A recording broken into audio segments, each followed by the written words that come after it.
Brandon, welcome to the whole meeting this morning. Appreciate what you're interested in the board meeting at 5:05. I'll report the stuff going on this morning. There's everything's on the agenda, but I don't think we do way too long. But we'll have a public comment period again at the end. But meeting, we go to us about the comment in the meeting. You can do that. So with that being said, we'll call the meeting to order and talk about everybody. Thank you. Good morning, Commissioners. Commissioner Gutierrez. Here. Commissioner Barbo. Here. Commissioner Vaughn. Here. Commissioner Lutz. Here. Commissioner Cook. Thank you. You have a quorum. We may proceed. Thank you. First thing on the new business, the editor company trial report. That comes. Thank you. Thank you. My name is Aaron Stevens. I'm pretty poor. We're right on the top of the microphone. So. On the side. Oh, like that. Perfect. All right. Just giving the instructions. But no, my name is Aaron Stevens. I'm a part of the Stairs. I appreciate the opportunity to be here today. As you're all well aware, the county went through some significant transitions in the past 9 months in the immigration office. We talked about the points, but there was rough replication of key management personnel. You've had interim county administrators, you've had retirement and other transitions in the office. And auditors, so start first year auditors. There was a lot going on. We were here doing preliminary field work in February. We did year-end field work in late March until April. And we issued the report at the end of June. But part of the reason for that delay is that we have to wait for the component unit auditors to finish their work before we can issue our opinion on their activity. So, as any constellation, first is always most difficult. Always most time consuming. It takes us a while to get to know you, to understand your internal controls process, and so forth. But all in all, I thought the process went very well. It's kind of like Meg Shelley and Erica for their collaboration assistance. We know we roomed there weeks, months, and we appreciate the help that we received over here. I think they did a fantastic job. What I plan to do today is highlight what I think are the key areas of the report. If you have questions at any time, go ahead and shoot those out. I did hand out today a PowerPoint presentation, as well as the ACFR, and then the smaller or thinner document is the single audit report. Federal compliance. So with that,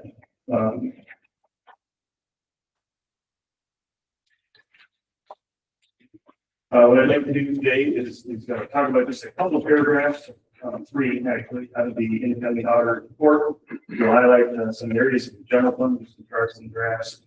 We'll talk about the single audit and report on internal control. And then we'll look forward to the upcoming planning conference that you will have to do in the next couple of years. The independent auditor's report is presented on pages 10 through 13 of the ACFR. The purpose and objective of the audit is to express opinions on financial statements. The purpose of an audit is not to detect fraud or give you an opinion on your internal control. If you find fraud, if you have recommendations on how to improve your internal control, we certainly share that with you. But that's a byproduct of the audit itself. Fraud detection, deterrence, and prevention, as well as sound internal control, are management responsibilities. Our responsibilities is to express opinions on the financial statements.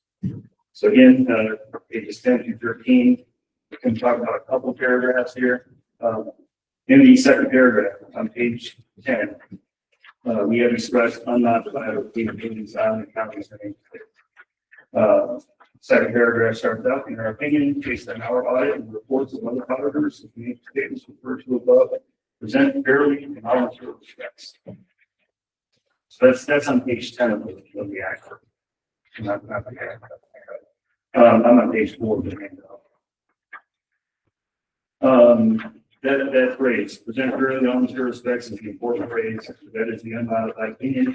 Put that into some perspective for you. There are 3 types of opinions we could express. You have unmodified opinions, what you're looking for with opinions, but we could express a qualified opinion. A qualified opinion might be something like a separate capital assets, the financial statements of greater percentage, separate long-term debt, separate net pension liability. An adverse opinion is going to make things for half. And then the only other alternative that you have as auditors is to disclaim the opinion altogether. You couldn't audit your records. Obviously, of the options, you have what you're looking for in the unmodified opinions. It is the highest level of assurance that you can provide. Keep in mind, it's an opinion on the fair presentation of the financial statements. It is not an opinion on financial health. Just wanted to express that. We'll get to financial health, and that's why I put the presentation handouts together. On page 12, in the second paragraph, second paragraph, page 11, responsibilities of management of financial statements. Management is responsible for the preparation and fair presentation of the financial statements, and that includes the internal controls over that preparation and fair presentation. In the fourth paragraph, auditors' responsibilities for the audit of the financial statements are responsibilities, as I said, is to express opinions on the financial statements. And what that means is that we provide reasonable assurance that financial statements are truly accurate. I've italicized those material and reasonable on the slide because it's not absolute assurance. And it's not all misstatement. It's reasonable assurance that financial statements are truly accurate misstatement. We don't look at every single transaction. We make sample selections, we test your internal controls, and then we apply on our financial statements. You do have government-wide financial statements in the Act presented on pages 23 through 25. I'm not going to go into a lot of detail here, just to say that government-wide financial statements are prepared on a bullet rule basis for the county. She means they currently have a long-term perspective. They're prepared once a year. The only time to see government-wide financial statements is hereafter. There are two government-wide financial statements, statement of position and statement of activities. But rather than spend time on something that you see once a year, I'd rather spend time on your fund level financial statements.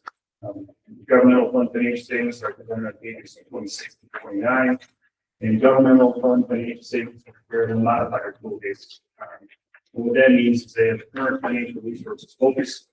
So what you won't see on the balance sheet are those long-term items like capital assets, long-term debt, net pension liabilities, so forth. This should be a more complete presentation for you. This is the level at which your budgets are prepared, and the interim reporting that you get throughout the year is done at the fund level. So starting on page 26, we have the governmental funds balance sheet, 26 of the actual. And the balance sheet is a snapshot as of December 31st, 2024, of your assets, the liabilities, your deferred inflows, resources. And then those three items would be your fund balance. I focus on the general fund because it is the operating fund for the county. The total fund balance as of the end of the year, 12/31, $6.3 million. That $6.3 million is broken down to up to 5 possible classifications. You see the center of the slide there. Non-spendable, restricted, committed, assigned, and unassigned. The county reports amounts of three of those classifications: non-spendable, assigned, and unassigned. But non-spendable and restricted fund balance are extra. You don't have any control over those. Non-spendable fund balance might be for things like inventory or prepaid expenditures. Money that's already been spent, you can't spend it again. Restricted fund balance is when an outside or external funding source gives you money, but it has strings attached. You can only spend it on whatever they say you can spend that. The other three classifications, committed, assigned, and unassigned, you have some control over. Committed fund balance is when you take formal board action to earmark a portion of your fund balance. Assigned fund balance is a little less restrictive of a constraint. You can make a fund balance assignment with a budget amendment. And whatever is left over is unassigned. So when I look at the health of the general fund and consider what you have in committed, assigned, and unassigned, those are the portions that you have control over. You add those three together and compare them to your expenditures and other things and uses, your outflows from the general fund. So you don't have the committed fund balance, you had $650,000 of assigned fund balance, and then just over $5 million in unassigned. So you take that $5.7 million and divide it by the expenditures, which are $14 million, and your other things and uses, transferred out to other funds, for example, just over $3 million. That $5.7 million represents 34% of your annual expenditures. and the transfers out.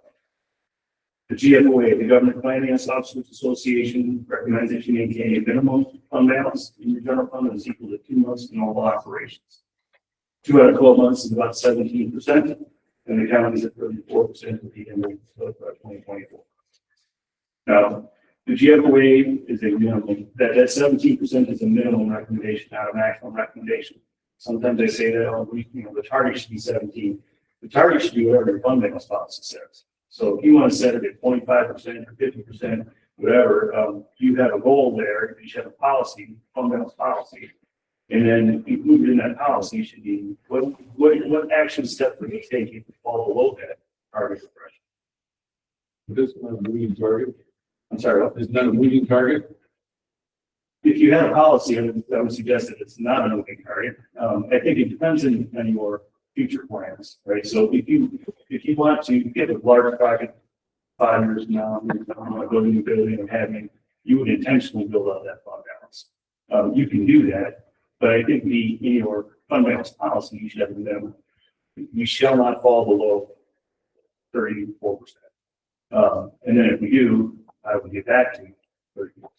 That should be spelled out in your policy. Just to give you an idea, the median general fund percentage for counties in Michigan was 43% in 2023. We don't have all the data for 2024 yet. It was 43% in 2023. The total county was at 34% actually in 2023 as well.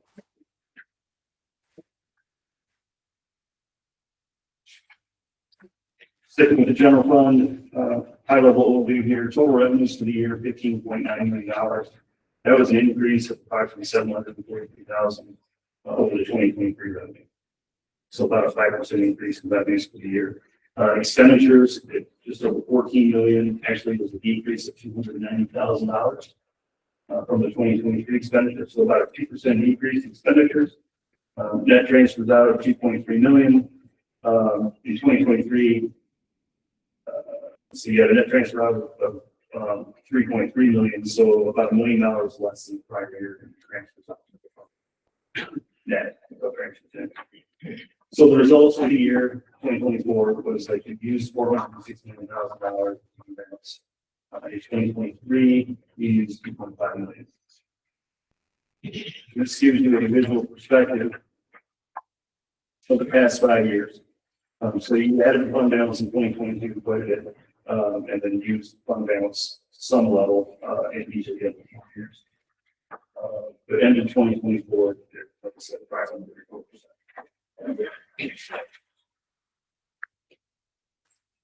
Same information is provided on this line graph. It's exactly the same information, just gives a little bit different perspective, I guess, different format, where you can see the difference between the expenditures as well as the change in accounts.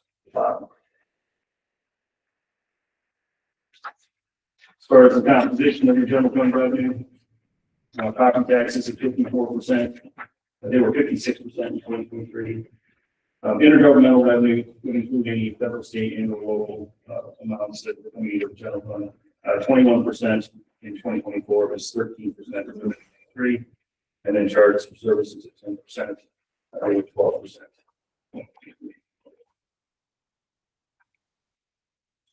Similar line graph here for the 5-year trends. Obviously, you can see the transfers in a big change in 2022, and that was the transfer in from the ARPA fund. Property taxes for most years is your and will be your highest source of revenue. On the expenditure side, general government is 27%, it's 23% in 2023. Traditional 24%, it's 21% in 2023. Public safety is 20%, it was 17%. So a little bit of a shift, but fairly consistent year to year in terms of the percentages. The dollar amounts on this line graph, transfers out spike in 2023. That's that blue line, light decline, I guess. Your other dropped off, other includes community and economic development, which had $1.9 million in expenditures in 2022. So you see the decline there last couple of years. And then your fund balance, the percentage of expenditures and other payments and uses, the 5-year trend here. If you take the total fund balance, that's the blue line on the top. The unrestricted fund balance is what I just highlighted to 34%. And then if you just use the unassigned, you can see the trend there. It's a little lower in 2024 than most. And keeping in mind that the GFOA's minimum recommendations is 17%.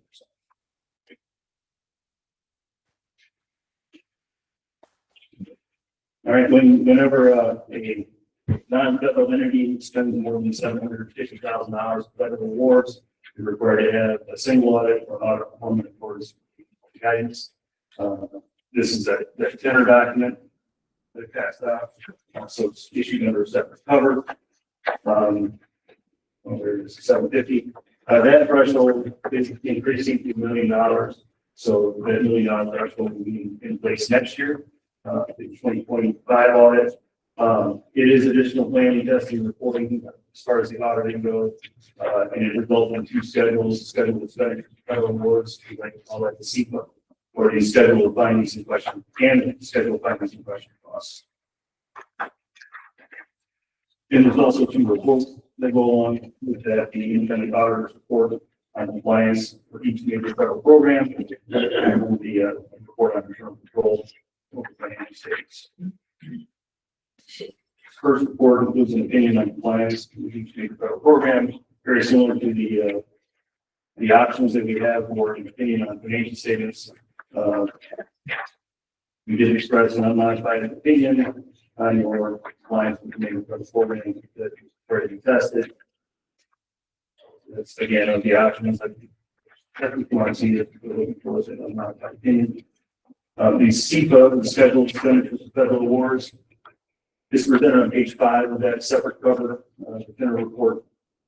And it's arranged by assistant listing number, formerly known as the CFPA, or the Catalog of Federal Domestic. The first 2 digits of that AL number, assistant listing number, represent the federal department. The last 3 digits represent the specific program. For the fiscal year 2024, you had this over $1 million.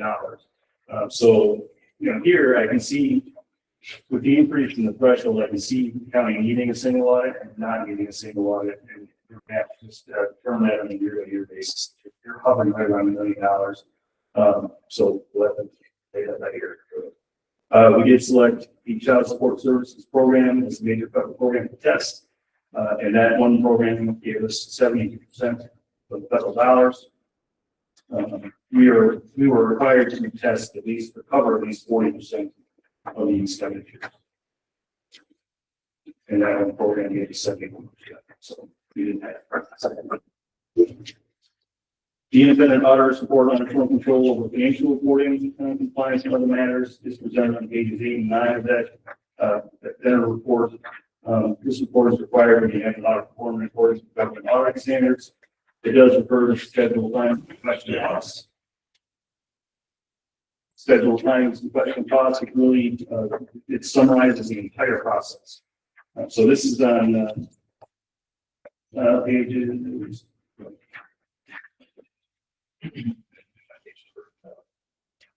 Sorry. 24, 25. No, we're on 10 and 11. 10 and 11. So the inner. So the scheduled findings and question costs, again, summarizes the entire process. As I stated earlier, at the very beginning of my presentation, we expressed unmodified opinions on our financial statements. We did note some clear weaknesses. We didn't have any significant deficiencies to report, and we did note some non-compliances with the financial statements. That's also, I'm looking at your slide presentation, which is right there. This is your slide presentation. Oh, yes, I'm sorry. Yes, page 24. Yes, look at it. It's on page 57. Yeah.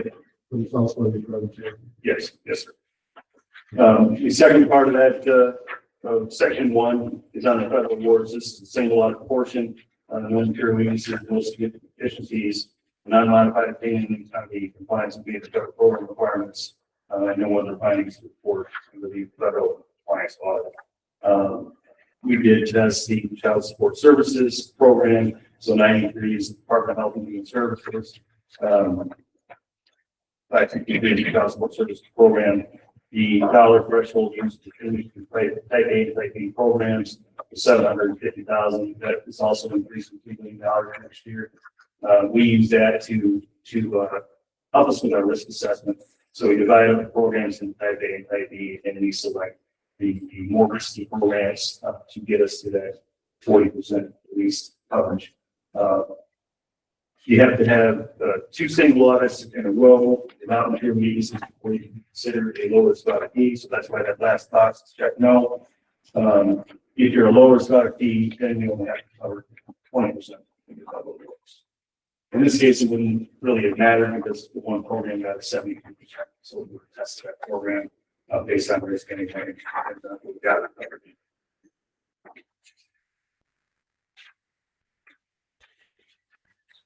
So upcoming accounting standards. This is back to the ACRA report on pages 83 to 84.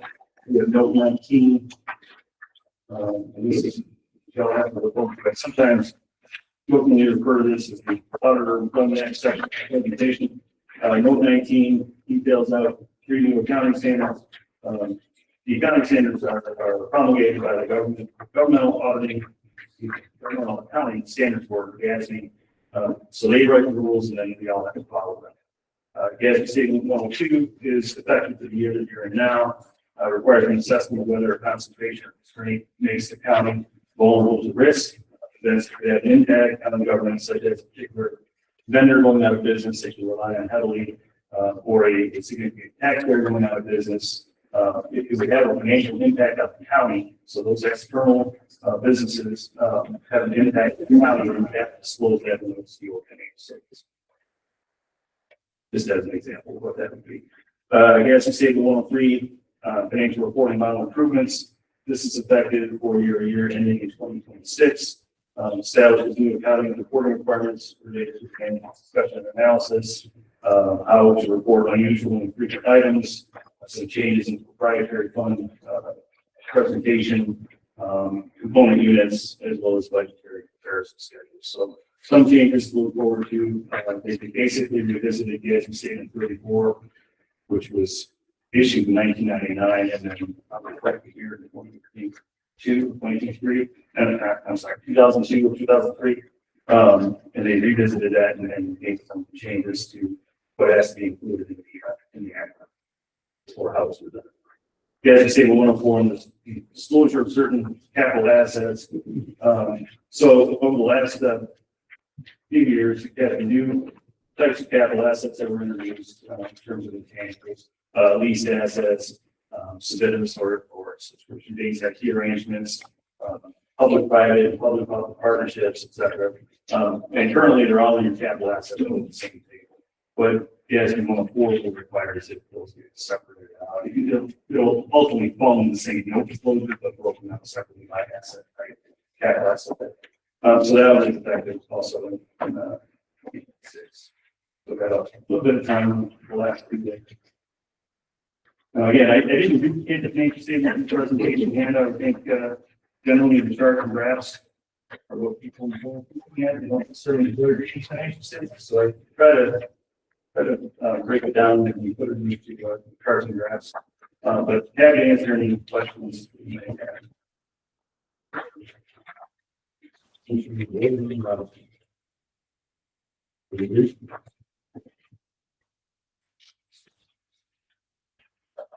Sure. Pretty quiet, so I'll just, we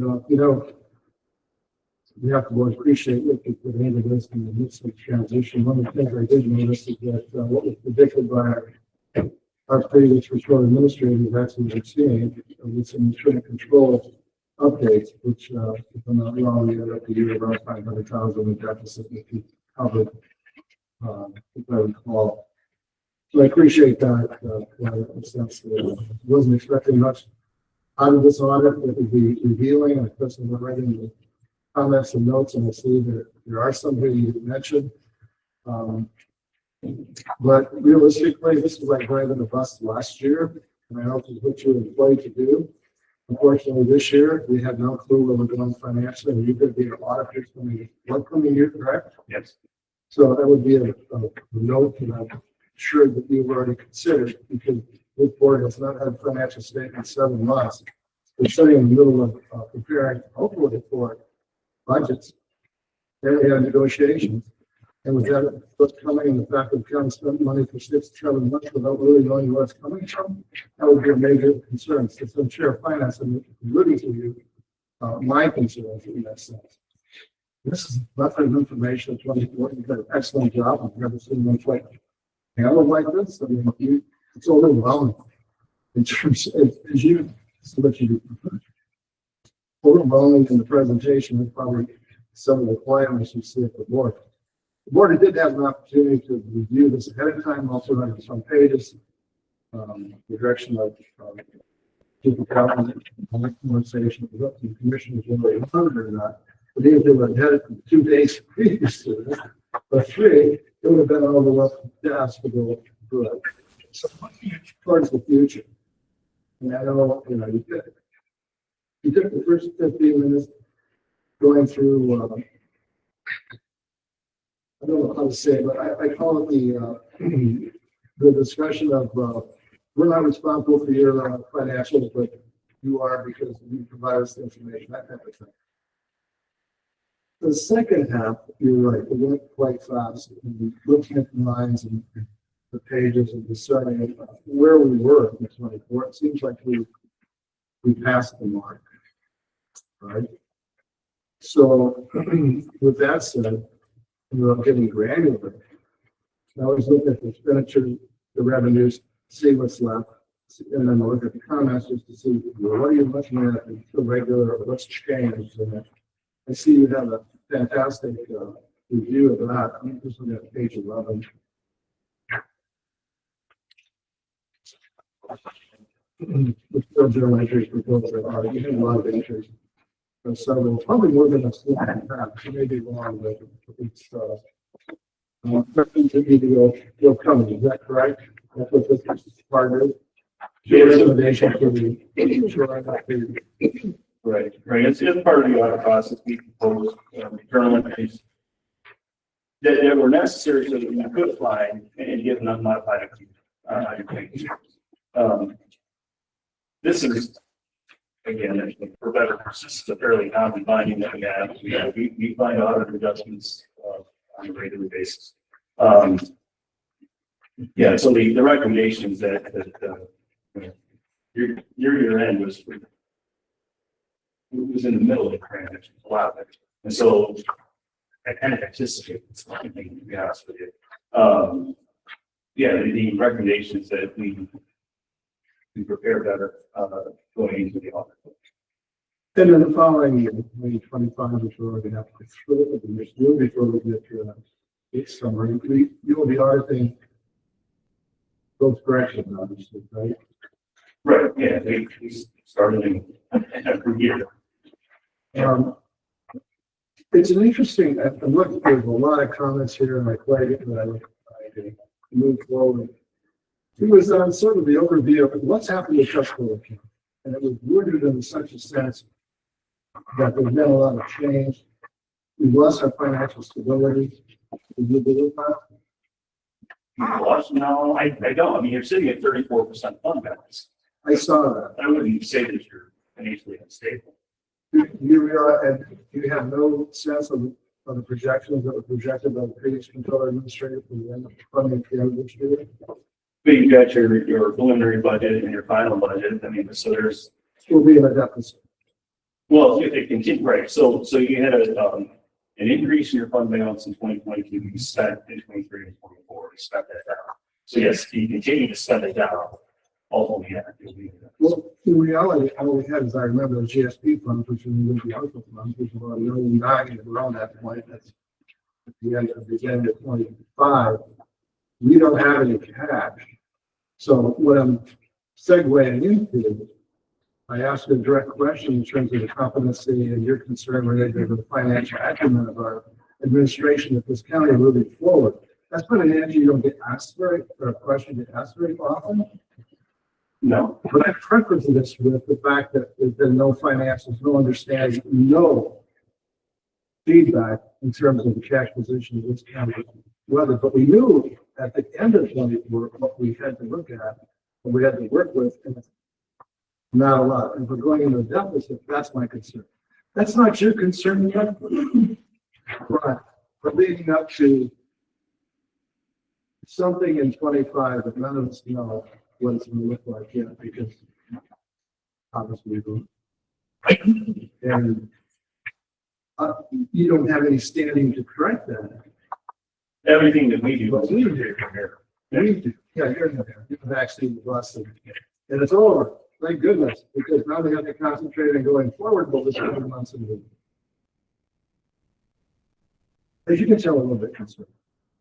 From financial position. They've been here before in terms of the unknown, but yet considering it essential that we find out where we're at, because we're going to be spending money rapidly here shortly in terms of negotiation, rebudgeting, and there's no basis to show that yet. But it's an issue. So moving forward, what would you be your best advice to Tuscaloosa County? I would suggest, maybe putting together a multi-year budget, or even a 5-year projection, based on assumption. So it's going to be a guess, an educated guess. But we've seen that quite a bit where we've assisted actually, with 5-year projections. So that, you can plan accordingly, and you do that in coordination with your capital asset management plan as well. So that when there are those large projects that you want to plan for, you can build up fund balance and exactly early. And you got 2 plans that they get married. And during your presentation, we talked about fuel cool modifying. And as you know, previous administrator controller went to fuel cool. Did you say that when you do your finance, you do your report, you do full cool? Well, so there are different statements in your report. And this is all dictated by the governmental accounting standards. Your government-wide statements, so the statement of net position, statement of activities, the first 2 statements in the report, as well as your proprietary fund financial statements. And your custodial fund financial statements are required to be presented on a full accrual basis. I thought you mentioned that, and I just wanted to verify that in terms of. But your That makes government, sense. your governmental funds are not. Your governmental funds are presented on a modified basis. So that would include your general fund. When you're out auditing counties, do you see more money flowing to accrual in the day-to-day operations of cool? Yes, the day-to-day, yeah, we're not seeing full accrual, adjusting journals every month. I just wonder where the trend is going and what had happened. Not a lot of bang for your buck in making full accrual monthly journal entries. You don't get that much more information out of it. Chairman, I appreciate the time spent. I'd like to, and I know this has been set up, I believe, to review more. And maybe we could get you virtually or someone virtually. For any other questions, would that be possible? Yeah, I was asked about Thursday's meeting. I have other commitments on Thursday for your next meeting. You do have the very last page of this presentation. You have my phone number, my direct dial, and my email address. But I mean, I'd be happy to attend the meeting in the future, but anyone who wants to reach out directly, that's fine. We are here to help. I don't know what you checked, we might do it too soon on Thursday. Yeah. I was just thinking in the future, at least not Thursday, but some point in the future, we can, whether we call you or have someone future in from. Sure. Would that be something? Happy to do it. Ready for that? Anyway. Everything?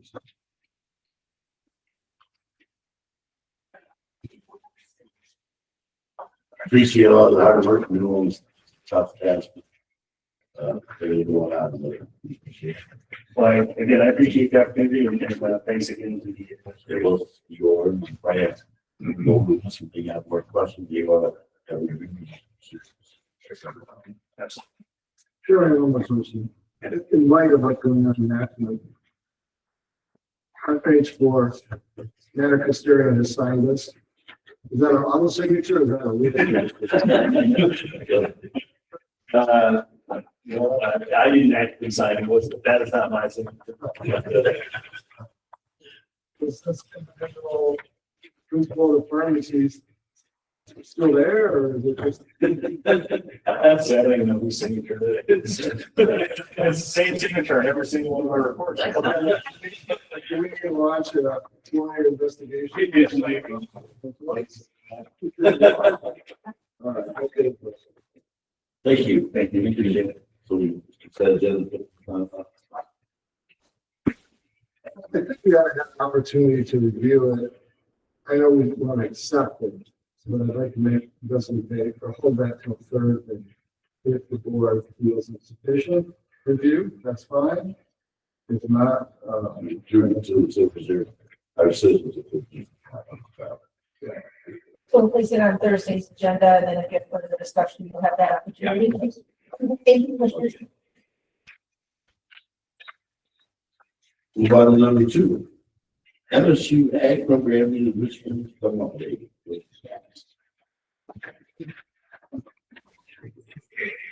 Morning, Commissioners. Morning. So it's a beautiful day in the neighborhood today, and I'm glad to be here and represent MSU Extension. My name is Phil Cates, and I'm an extension educator for field crops and forages.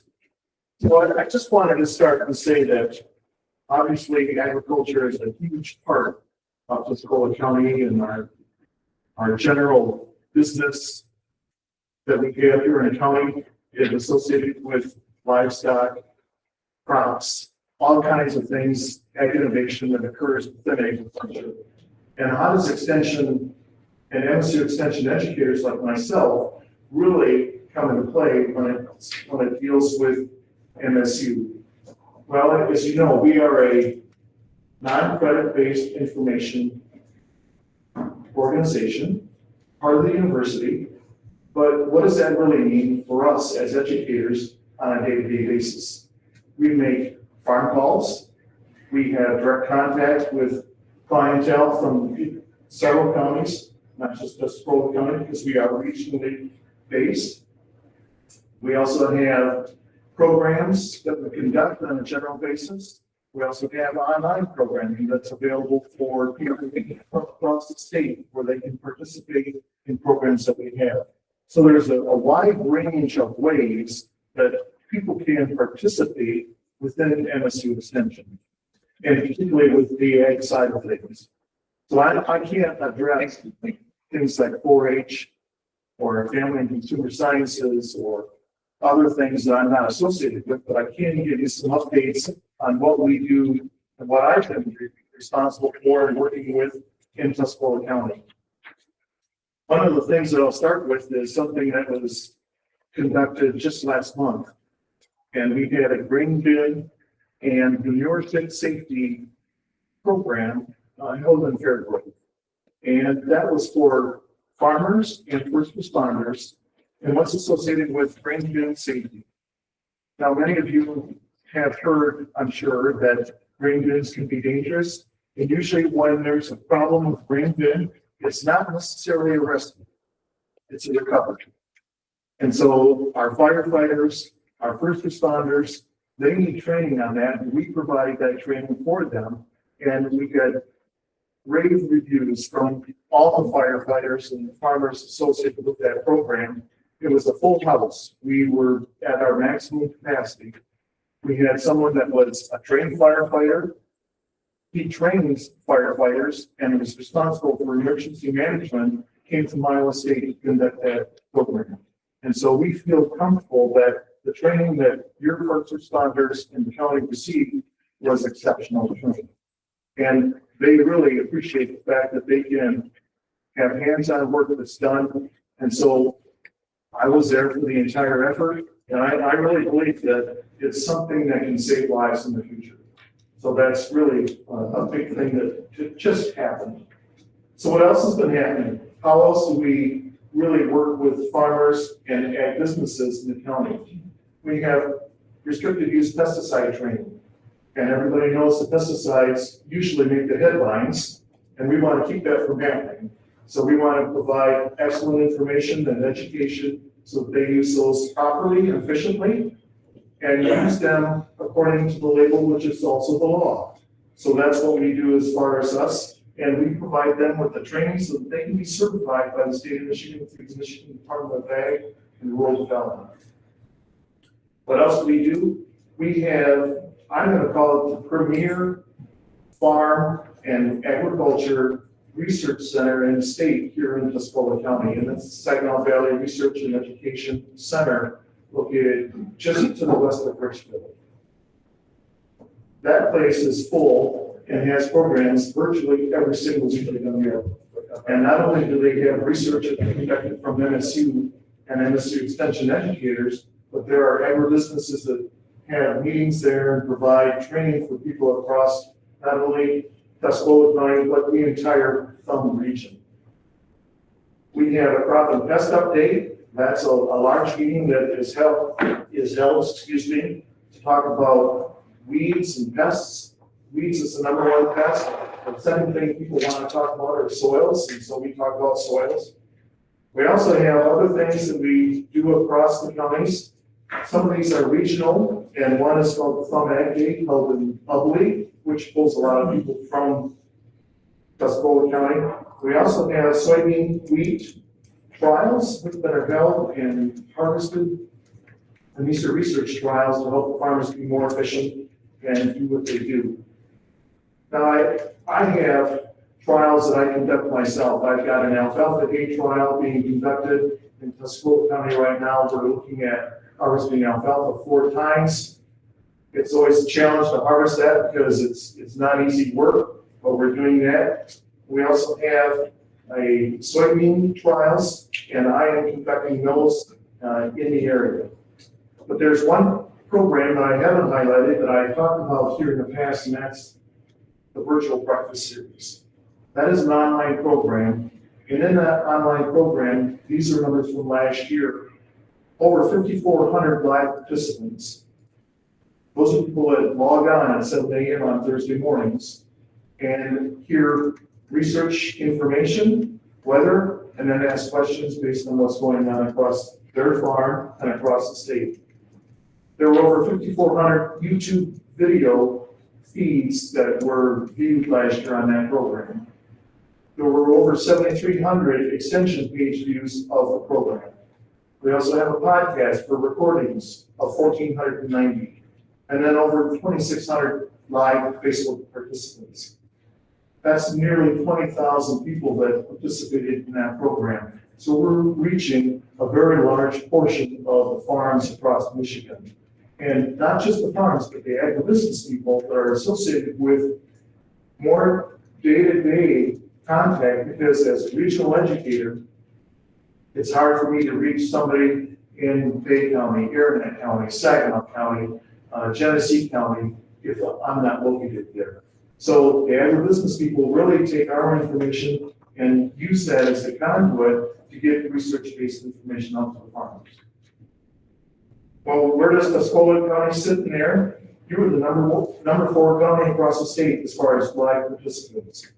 And each of the counties in the Thumb, Sanilac, Huron, Lapeer, Tuscola, and Sanilac, all in the top 5.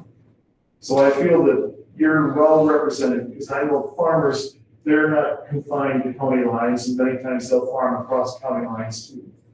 But I just think that that's a great program.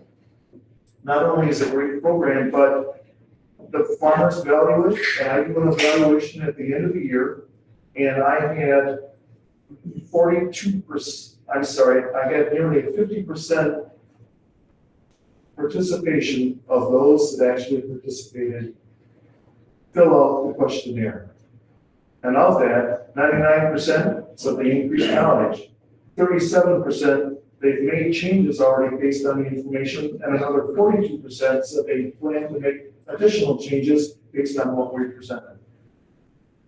So what's the value of all that management? That's kind of a wishy-washy number, but it's the best we have. Over $4.4 million of added benefit to the farms across the state of Michigan.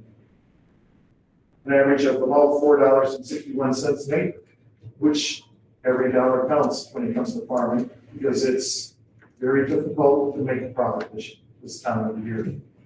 So with all of that, I'll just say thank you for your support of myself and everyone within Extension here in Tuscola County and across the region. We appreciate the support that you've given us. And if you have any questions, I'd be glad to answer anything that you have on your minds.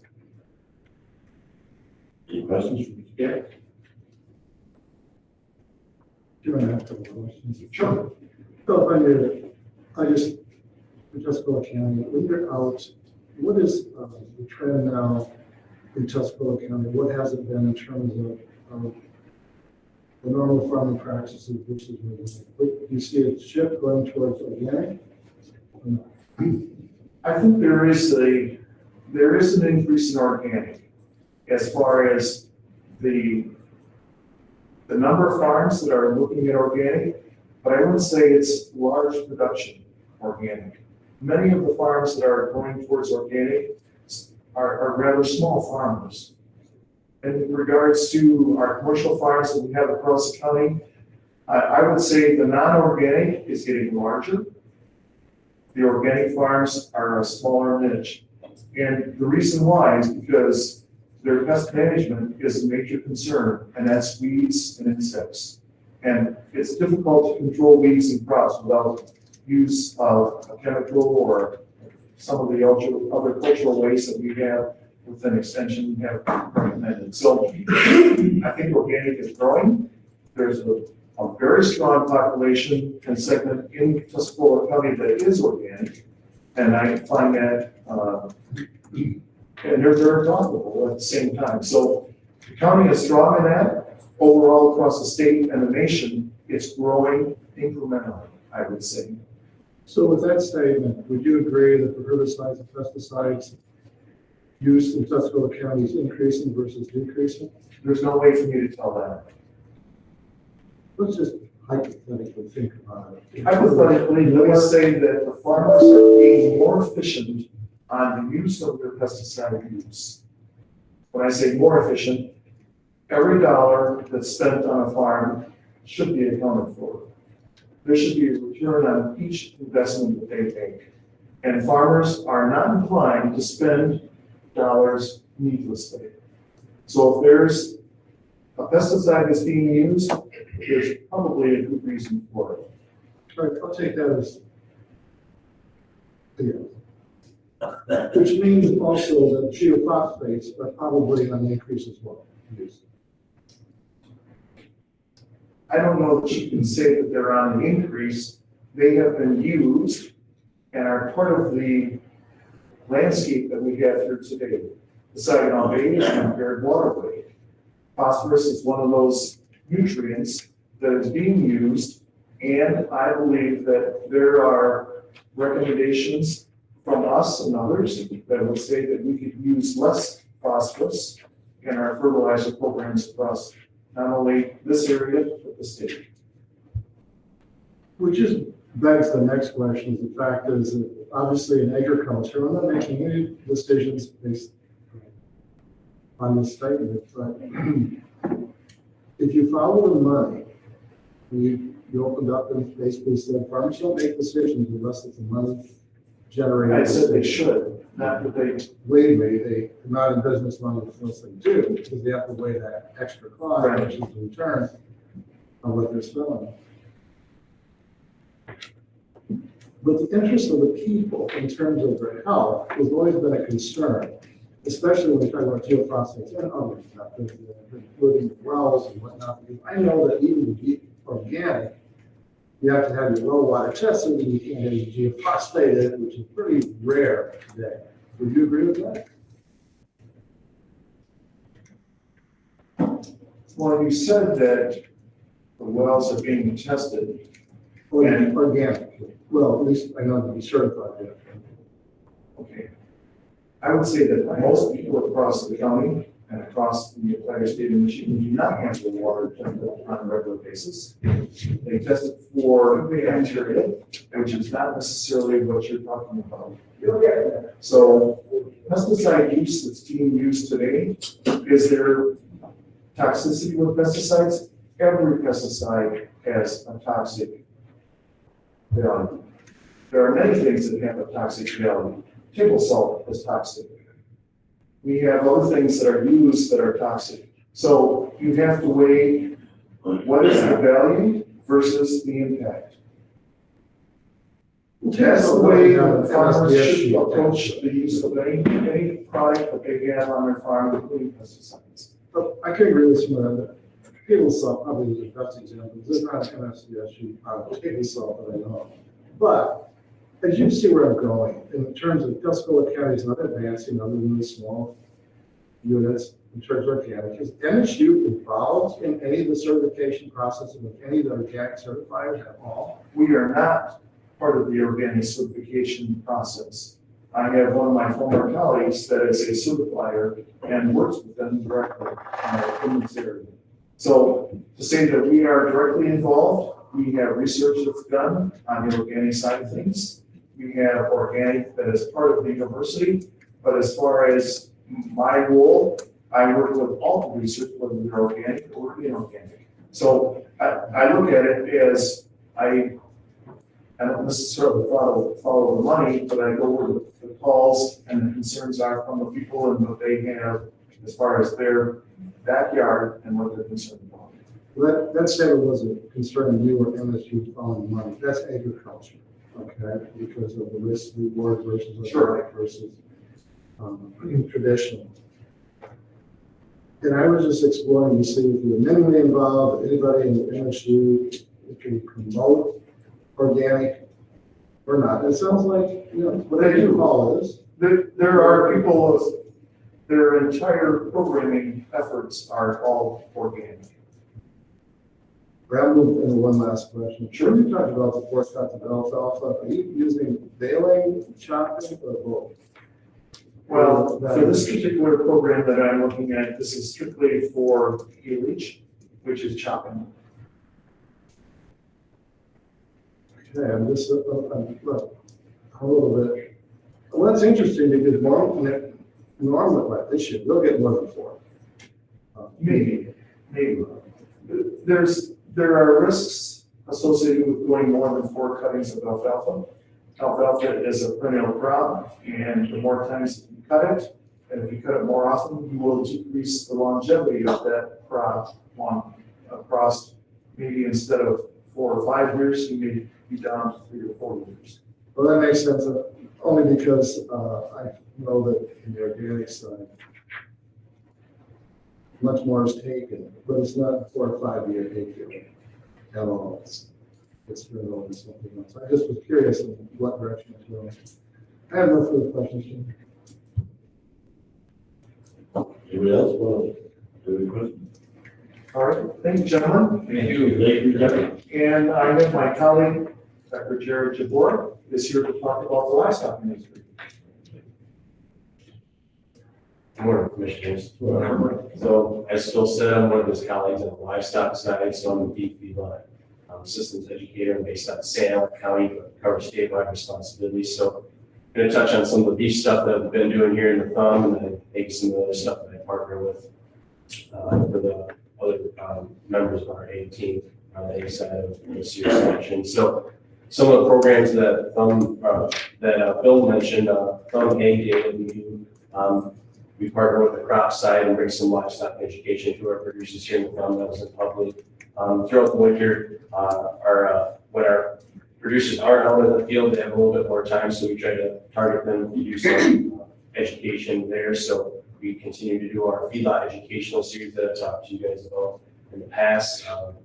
As we bring in a speaker, we talk about educational topic. This winter, we talked about 2 different health topics, respiratory issues in cattle, and we also did a research update. So much like Bill discussed, we're doing cattle research as well. We got some feeding trials at the campus feedlot where we're feeding some cattle, we're feeding some beard crosses, seeing how they fit in our system right now. So we've got a trial going on.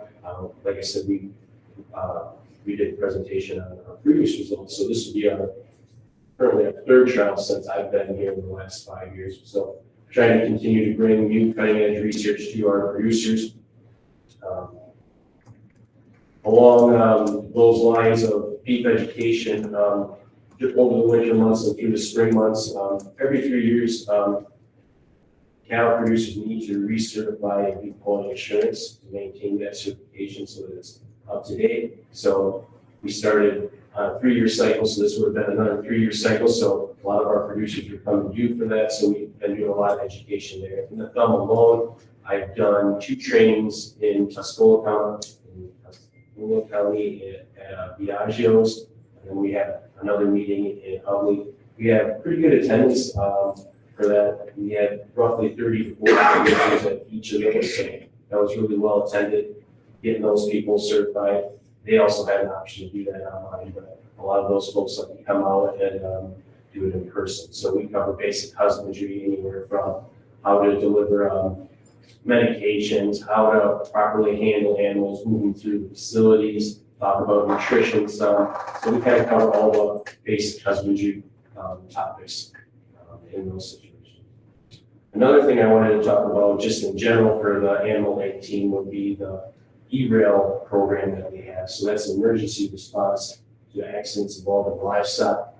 Last year, we were able to do a training in Lapeer County to kind of cover our thumb area. So that partnering with, let's say, Tuscola, Sanilac, Huron, St. Clair. So neighboring counties there, so we can kind of cover or at least disperse that trailer into the thumb region. So last fall, we were actually able to deliver a response trailer. So that's a trailer that, with funds that we were able to receive, purchase a trailer, fill it up with supplies that would be needed for our first responders, so it can be deployed to an accident that's involving livestock. So they have the proper tools to facilitate responding to that accident. So that, from what I've heard, that's been used quite a bit. We're continuing to do our educational efforts in this area as well. Recently at the Saginaw Valley Research and Extension Center, we just did euthanasia training. So unfortunately, when accidents happen, it's not always pretty. So we try to do the best we can to maintain animal welfare in those cases, and sometimes difficult decisions have to be made. So we provide training in that area as well for our first responders who we're dealing with for responding to those accidents. So just did that. So like I said, we continue to show support in that area for our thumb first responders. So with that, I'll keep it brief. Do you guys have any questions for me? Where do you see the beef industry coming down the road 2 to 3 years? So if anyone's been following the beef industry, we've had record high prices last couple of years now. So cattle cycles kind of goes in a 10-year increment. So our last dip in the cattle cycle where our numbers were as low as they are now was back in 2014, 2015. So kind of hit that here the last couple of years where we're at our lowest numbers. And it looks like the build back or the build up of those numbers again has been quite slow. We're seeing that feedlots are having a hard time finding cattle to fill up their capacity. So cattle prices are climbing higher. I mean, there's still a great demand from the consumer to buy beef. You maybe notice buying beef in the store hasn't got any cheaper. So consumers still enjoy that product and are willing to pay for it. It's just right now, the numbers are a little bit lower. We're looking at having retention on the cow-calf side. And it seems like based on the USDA's numbers, that may be starting finally. So it was a little bit slower than say back in 2014, 2015 when we had the last long cattle cycle. So we're hopefully on the rebuild side of it right now. If you look at the corn prices and you look at the beef prices at the auction, it's pretty hard to run that corn field for cattle. Yeah, I follow a couple publications that talk about return on those cattle, and it's been negative for a good part of this year. It's tough for our producers to make money. I mean, the upfront costs, for instance, on the beef dairy side, I mean, some of these newborn calves are selling for $1,000. So I mean, there's a huge upfront cost just to purchase those cattle, and then you have to take on any risk if you potentially, if those cattle die on you, you put all the feed and time and effort into those cattle. So it's a big investment, and it's tough to make money right now. Any other questions? Yeah, I had a question. Yeah. You really hit on an interesting subject in terms of meat prices. The newborns are getting like $1,200 up here to produce. I just couldn't believe that. Yeah. And we like have mindful of those, where we used to not worry about them too much. And now they're worth a lot of money. Yep. Interesting enough, though, you all buy beef right now. You really have to think about your return on investment, what you're going to pay, and what you may get, as you said, the market will probably. What created this? In your thought, I mean, it's hypothetically, what do you think? Yeah, it was a combination of things. So like I was saying, the beef on dairy was kind of a newer concept. So when I was in grad school, that was some of the first research that was done on that area. We were doing that back in 2014, 2015.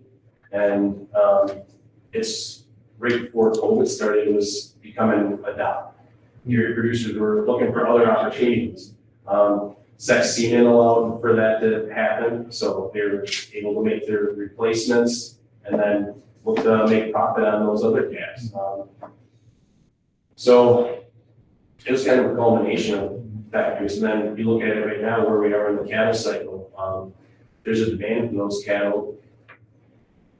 Those cattle from the dairy industry, Holsteins, primarily, they make a high quality beef, but the yield's usually not there. So now adding some beef genetics there, we can produce a really high quality product, but increase our yield and the amount of pounds we get from each animal. So we're improving our efficiency. So there's just a greater demand from the cattle feeders too. They know, okay, these are better cattle. They can make a high quality product. Hopefully get a little bit more money for them.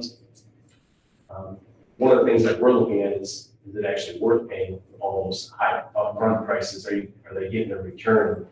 What we were seeing is that they might have been overpaying for them still. So a lot of it comes down to demand. There's just not a lot of cattle around, and people are looking for them. They have the facilities, they have the farms. They need to run cattle through them to pay for themselves. Just curious. Yeah. No further questions. Well, thank you for your time. Thank you. Sure.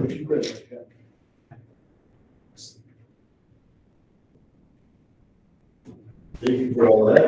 Move on to the next one, number 3, new hire request for Nicholas Lewis, Robbie Bachelor. Morning, Commissioner. Morning. We have offered Nicholas Lewis to fill a vacant full-time road patrol deputy position. A background check, drug test, psychological exam, and physical have been completed. He's to start August 18th, 2025 at the Delta College Police Academy. The rate of pay will be set at step 1 of $26.04 per hour.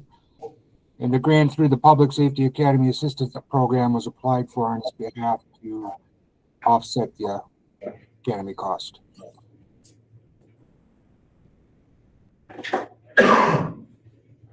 Any questions for? Thank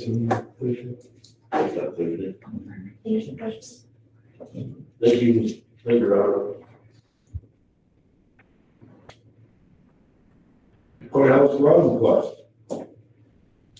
Commissioners, in your packet is a request that we received for the courthouse lawn. It's on page 3 of your agenda. And it is on behalf of the School and Administrative Department. For July 17th from 11 a.m. to 1 p.m.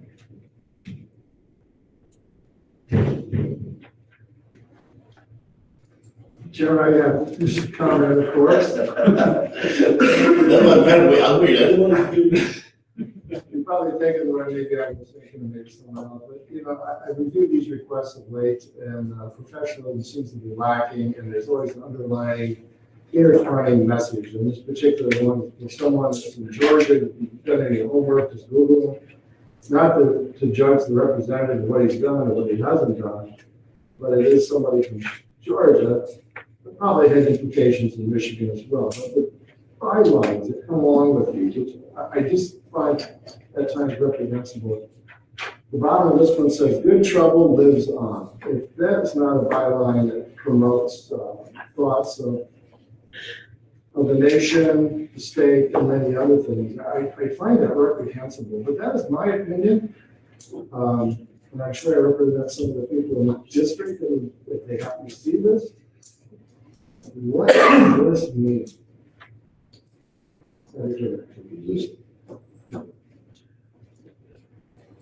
Didn't work out, once we do that, I ever said it was didn't be funny almost. So we'll stop that, you know. What are you trying to decipher?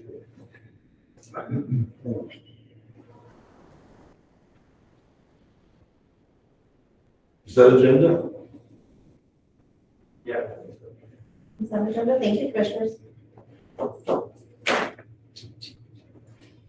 I can ask a question on that, just a concern.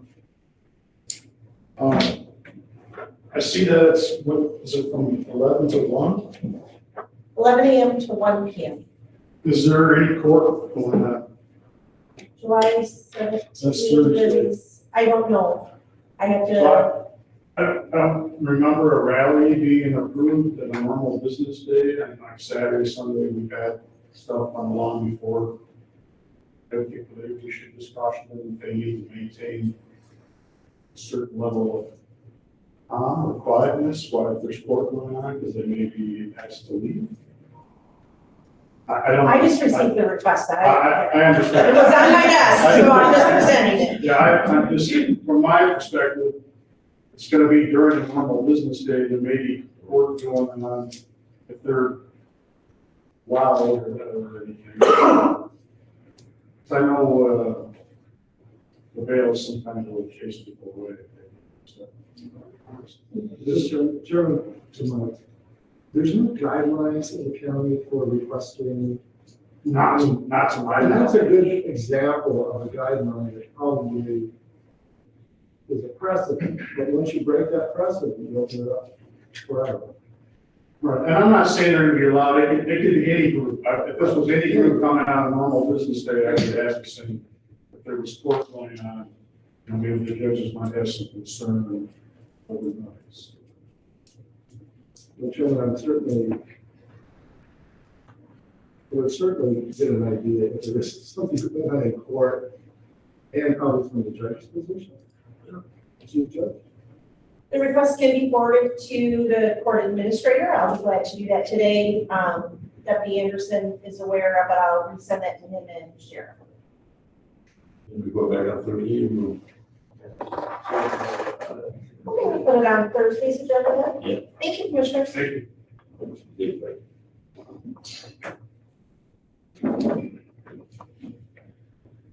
Number 5, dispatch chair purchases.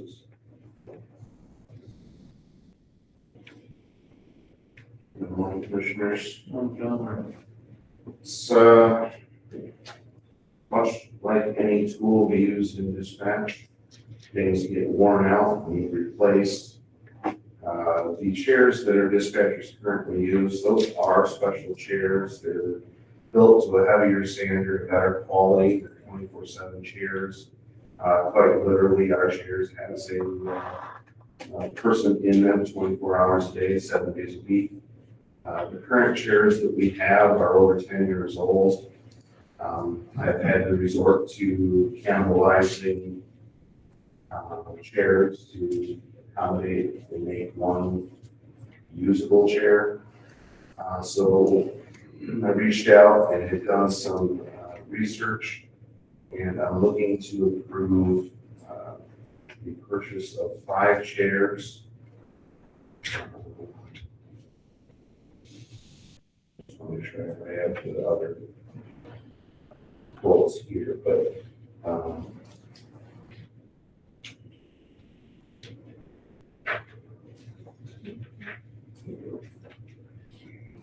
concept seating. Chairs I'm looking to purchase. The reason I asked for slip covers for them is, quite honestly, again, with people sitting in the chair around the clock, things like hair products, damage or soil the headrests or the chairs. And so looking to prolong the life of these items, I'd like to purchase slip covers to go over them.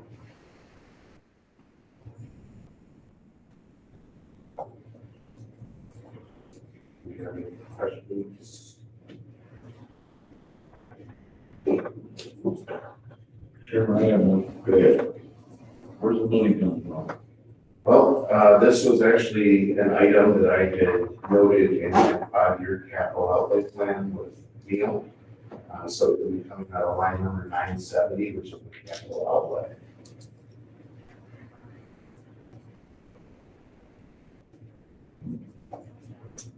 And just for accounting, just confirm, when we have the capitals, that money's been appropriated and set aside, or does the capitals get expensed as they are made from other funding? So if the capitals are 1.2 million coming into 25, that 1.2 million is reserved for all those capitals, and anything that's left over would be rolled into capitals, and that typically goes. So how I work our budget is, I have a separate line item. You know what the revenues are going to approximately be for the year. I assign that fund or request that dollar amount for the year to do capital projects like this. And then again, if you don't get to some of the projects, and there's money left in 970, that goes back into my fund balance at the end of the year to when we project our next budget. Sort of, I think what I was saying, in other words, the money is appropriated, it's Yes, I sitting there. believe so. If it's, because if the capitals are such that the money's already been appropriated, over the years, not all of our capitals have been initiated. It just makes me wonder if those who put the capital in, why they didn't get the funding while they had it, because the next year they never know. That's what I was thinking it was as we went. These are 4,400 shares. Now, I understand, this is like, I have tried a chair from a local vendor. And a good quality chair. I thought it was a Lazy Boy. I won't name the vendor. And it was a 24-hour chair, and it only lasted 3 months before the upholstery started tearing apart from the seams. The gas shot in them, started wearing these, sitting here on the phone with an emergency, and all of a sudden your chair just started flooring. So I have tried cheaper options. The chairs that I'm looking to replace are formerly from Iron Horse. Iron Horse, I did reach out to and receive a quote. Those were nearly $7,000 a chair.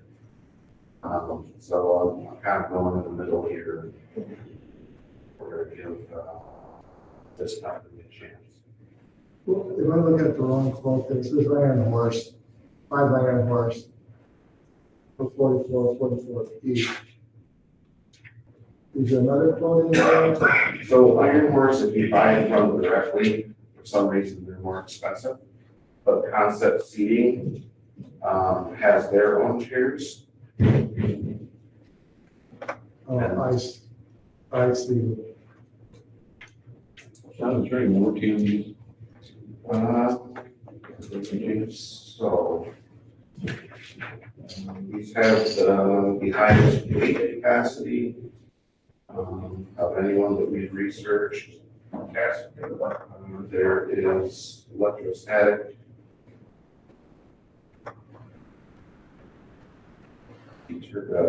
Turrets on the chairs. Comprehensive warranty, it covers all components for 6 years. So are we looking at, we have 2 quotes here. One's Concept Seating and the other is reflected from Iron Horse? Or the one, or is it this, the 23,114, that's what you're asking for?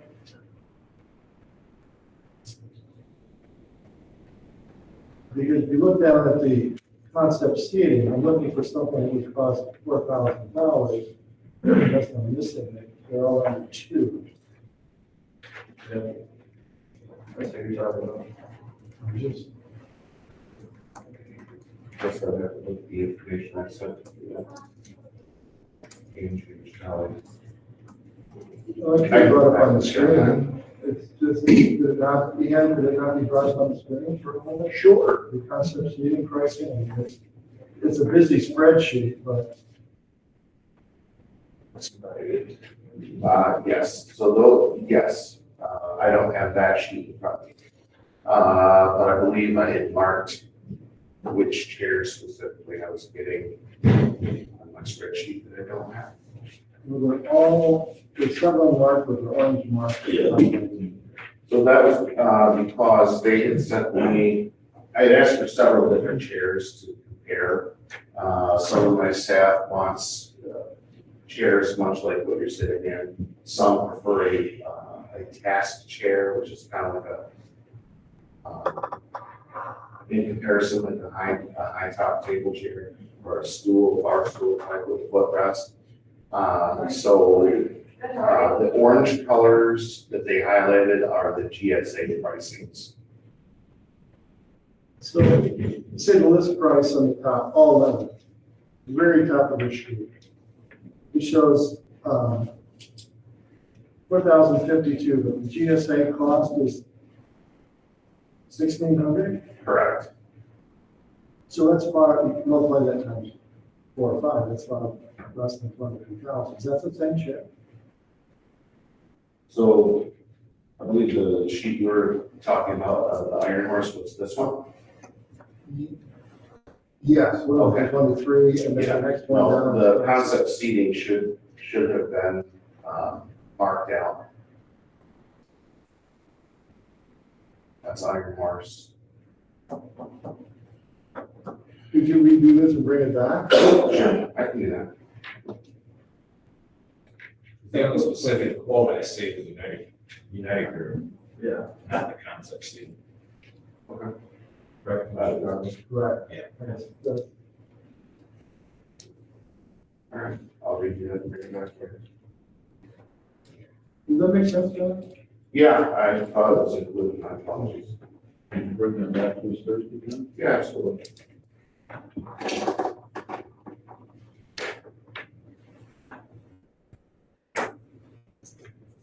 I must have been thinking about vacation.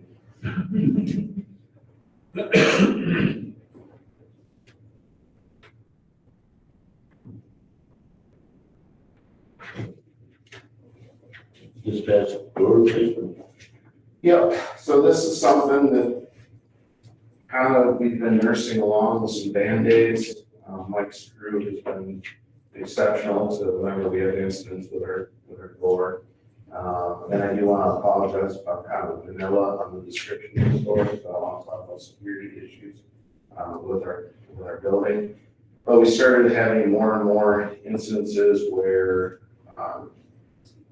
visitors, vendors, officers couldn't physically open the door. And what was happening, Mike, correct me if I'm wrong, is the steel casing of the door that mates with the brick structure, that was swelling and rusting with the humidity and the weather. And it's just, it's making, it's where you can't open the door. It swells, presses on the door, and you just can't open it. So with our building, it's a double entry into our vestibule for security purposes. Mike's crew came out, cleaned it up the best they could. It lasted about 3 or 4 days. So Mike was able to get a hold of Dave's Glass, and this is the provided quote. There you'll see I have 2 options for the door. I request to the purchase of the door for $10,800 for security purposes. And that will also go out of the 970 capital outlay. You want to set up the key badge? Yes, yeah, this, that system is separate from the main door, but that door will accommodate the electronic voting enclosure of the latch.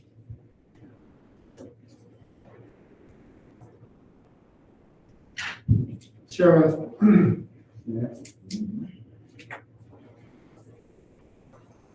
Not that there's not a need, there's not an issue. I want to raise a level of concern of the board. And I asked the question earlier about money being earmarked for capital. In the past, when we ended up in the year end without, we report the capital, whatever it's worth. As we spend money, and we appropriate constitutionally, where is it coming from? Yes, it comes from a line item account. However, we have no clue overall what the financial position of this county is. And we're 7 months. I keep saying that. So as we spend, it aggregates. It's reducing somewhere cash that's available that you may need at the end, which has been projected as a deficit. As I remember, I mean, I carry the sheet around with me. I want to keep that in mind because in the past, and I may be mistaken, but I know Mike can remember better than I because he's in charge of capital. We put a hold on capital, but in terms of emergency, immediate needs, something like that, just until we figured out. And back then, we knew what to do that. But today, we don't. I don't know the urgency of this, and I think it's every capital is probably justified. This was up in my mind. It's the end of the year that I hear being discussed, Commissioner Woods, and we always seem to raise the question of where's it coming from? But it's deeper than that. It's not only where it's coming from, but what do we have left at the end of the year in case we need cash? And we have very limited opportunities to pull cash, so there's very little. There was none in the contingency fund. I think we had 500 or 600,000 of the general fund that was available. And we had the ARPA money, which is I thought 1.9, but I keep thinking it's less than that. We're not making money here. So just keep that in mind as we go forward. My responsibility is I didn't bring up the financial history of concerns that I want to share with each of you, regardless of me.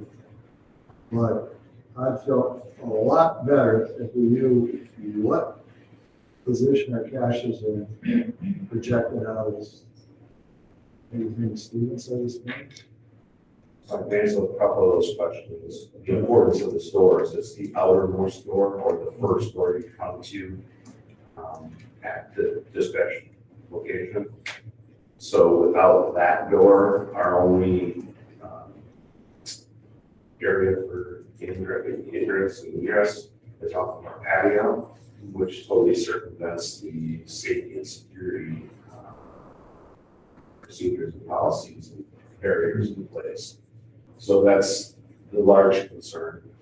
The second area of the finances is you're right. I do have funds in my capital outlay. I had other projects that I was looking to do this year. This was not one of them. But I know that when I budget my projects out for your capital outlay and with the anticipated overture between expenses and revenue, that some of these other projects will be put on hold. So the money that is in my capital outlay will be there with the anticipation of the expected loss of revenue so that it can go back into the fund and help some of that. So over the last year, we've been really buckling down, and that money will be there for a small project like this. It sounds like an immediate need, obviously, in that from the direction, whether you have a large role in this, but I'm not arguing against not to do it. No, for any reason. I'm just trying to sense the, maybe we'll be talking today about upcoming years. And Mike and I discussed this. This was not on his capital outlay either. And we had discussed some of the financial problems, I guess, or situations of each of our departments. And that is why I'm agreeing to pay for the replacement of the door. But just so you are aware as well, we are looking at getting quotes, or we have received some quotes on replacing another furnace and air conditioner in dispatch. We have two out there, we've taken care of one. The other is from 2006 or 9? 6. Okay.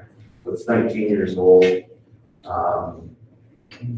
just one of those projects that I don't want to support to fail. I asked Mike to start collecting estimates on that. So it's always something trying to hear about that. And Sharon, another question. Is there a hypothetical cost of this air conditioning unit? Did you bring forward some range? I had to guess probably 7,000 to 9,000, somewhere would be, I guess. I expected more. It's not a huge unit like we just replaced. No, the larger unit that we replaced with the appropriation of government funds, that was for the server room and dispatch room. The other half of the building, which is just administrative offices, that's what this unit covers. But we're not there yet. Right now, we're just on the floor. So, well, another question, Sherman. So the position right now is egress into that door is compromised. And if it continues that way, you'll have to go through the patio. Correct. So during the peak time, it's not as bad because Gary or I are usually there, and we can force the door open from the inside. But if we're for meetings or off, they have to get up from their dispatch console and kind of break the security policy and go answer the door. So Chairman, after I discussed the financial position, it's becoming a must.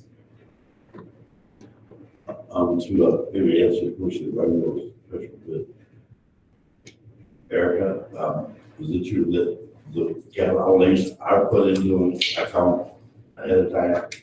I believe so, yes, right? So I defer, if I can speak. Yes, go ahead. So dispatch fund. Ma'am, community title, name? Sorry, thank Zach Meister, Charter, Elmer Charter Township residents. Former Charter resident. So I believe what John's talking about, in the dispatch fund, he has his own capital line item. So if he's budgeted and requested that at budget time, then that's the money to be used on that fund, not the other 244 or the 43 funds. I believe that's where you may have it budgeted. That would have been my question, is it in your budget? Did you ask for it at the beginning of the year? And if not, you did mention he's got, planning on doing other projects, we'll put those aside as this is not. Chairman, is this a surcharge? Funded by the surcharge? This would be in his dispatch budget where he has his own capital. Right, based on the Yes. surcharge funds. we get. Right, now some stuff related to the buildings have been taken care of out of the 244, the equipment attack, or the 43 fund. More than likely, the 483 fund is your capital fund. That's where the big things happen in the buildings, roofs, air conditioners, and stuff like that to be taken care of. That explains, The special- that explains the question that he was asking. I guess that's why I asked him. Yeah. We'll cover that, okay, I'm done. So, I mean, that would be my question, what is that line item that you're referring to? What is the budget in that line item? Do you have enough money to cover? Yes, yes, I did. Originally, I believe I asked for 150,000 in my capital. And I guess I apologize. It's my understanding that when I talk about dispatch, everything is surcharge. Well, it's the county building, that's what I was thinking, so maybe the county's paying for the door versus. In this situation, we are. That's where I- So, the motions be under this resolution? All right, thank you.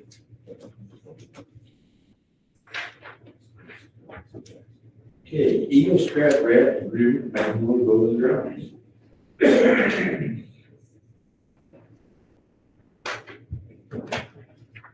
Morning, Commissioners. We applied for and received another scrap tire grant from Eagle. It's an amount of $30,000. There's no match required.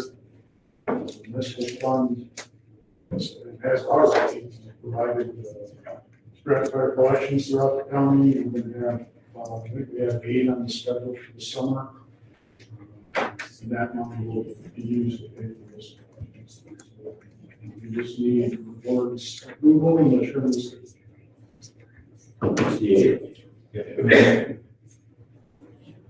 Johnson Control Service contract. Yeah, our current 2-year contract ends, the end of this month. Johnson Controls put together another, 2-year agreement, to service our equipment at the jail, courthouse, Department of Health and Human Services, and the Michigan State Police Post. The first year, they're proposing $18,618. And the second year, it'll go up to $20,109. We are currently, this year, will pay $17,400.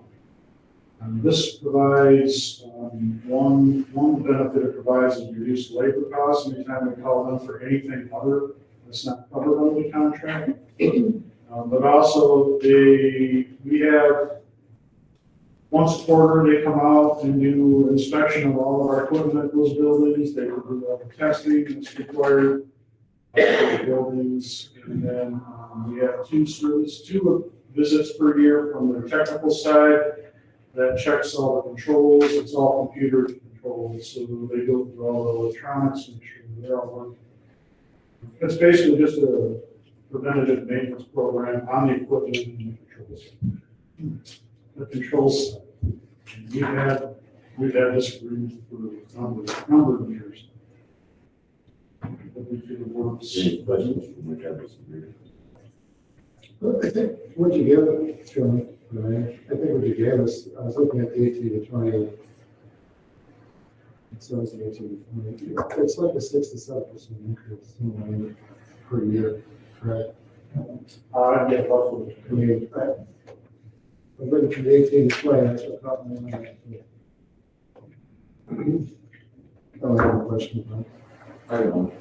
Mike, it says on the emergency services, it says you will incur charges after hour services. Who determines if it's on the charges of that after hour services?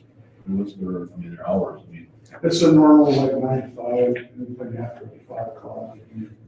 Or if we call us at 1 o'clock and something exploded, we need them, so they're going to be considered an emergency. We try to avoid that. Yeah, that's awesome. Thank you.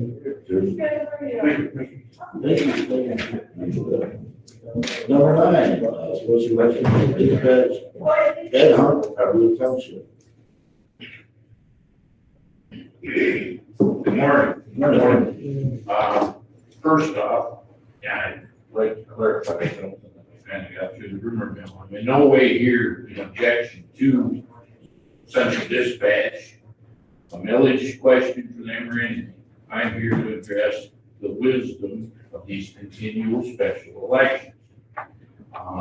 Puts a burden on the townships, huge on the taxpayers, and they do not have, you've got a dismal record of approval, or, getting millage passed at best. Starting back, record in 2005, there was asked for a increase. No, I correct, 2003. There was an ask for an increase of county millage. That one failed. In 2005, that was a request for renewal of the central dispatch surcharge. It was held on November 8, 2005, to start collecting in 2007. Apparently, because of the dates or something, it had to be special. Couldn't wait till the 2006 cycles. It did accomplish what I've always felt was your concept of local return. First, they're all alphabetical order. I don't want to read them all. Akron Township at that time had 1,148 registered voters, 54 ballots were cast, local return.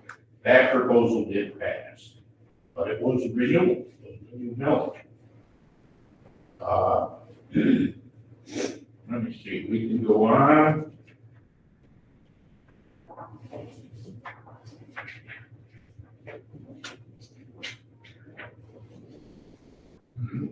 Okay, 2015 was the one that really sticks in my craw because the argument got in with our city commissioner at the time. That was for Tuscola veteran and economic development.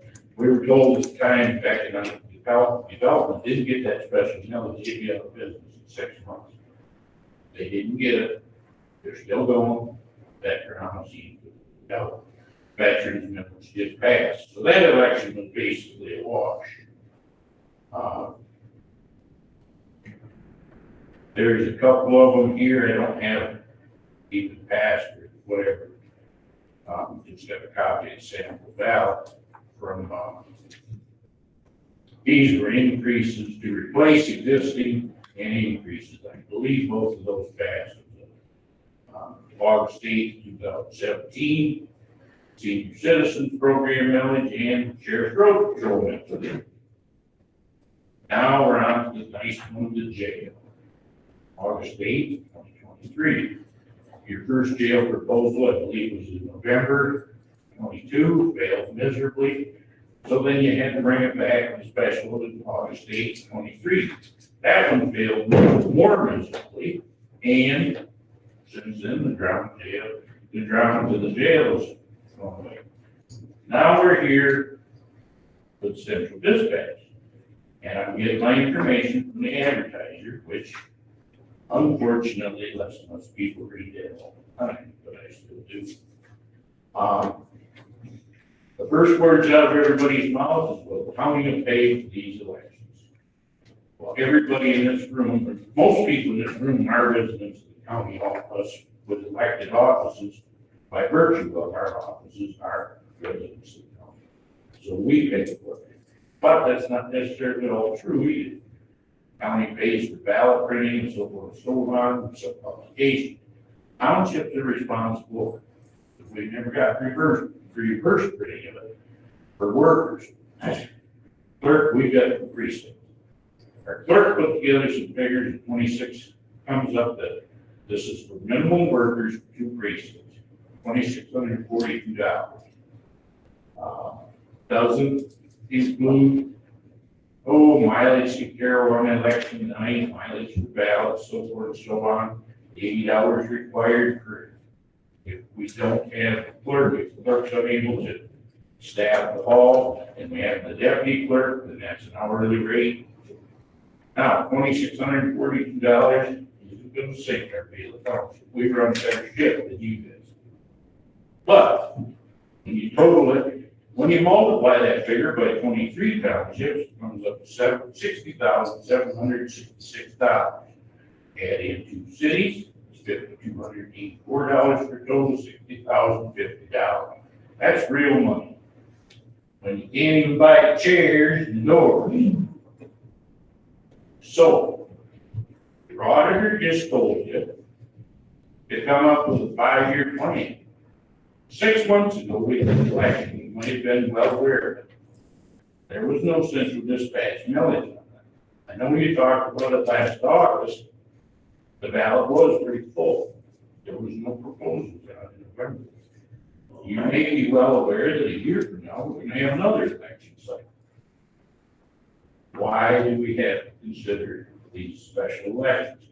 And if you're still going forward with it, given your dismal record of approval, you should have a contingency plan for if it fails. Because you're not assessing the taxpayers, you're asking for their assessment. Given your record of disapproval of these villages, I won't even ask, what is it? Do you have one? That's a simple yes or no question.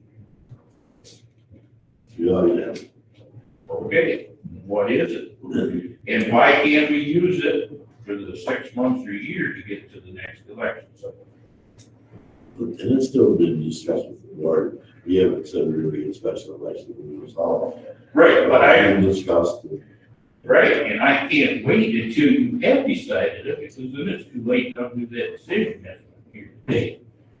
My commissioner told me anything I need to ask. I'm here to ask you to once consider what this does to the townships and how foolish it makes you guys look, guys, the taxpayers, when you come up with these special elections on every other election cycle. Be a big question. Sure, I can. You might have. I beg your pardon. I really appreciate you coming in and listening to the historical knowledge.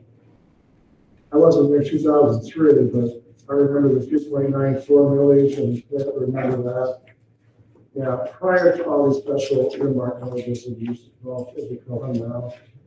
And of course, it failed, as you said. I mean, you didn't have the trust of how it would be spent. So lo and behold, we started these earmark villages to fund these things. We went through several of them and up and down. And EDC, you're absolutely right. The county is giving them $120,000 a year, which is, I'm not sure if that's going to continue in the future or not. Depends on the board. That's what funded them. I'll just throw that out.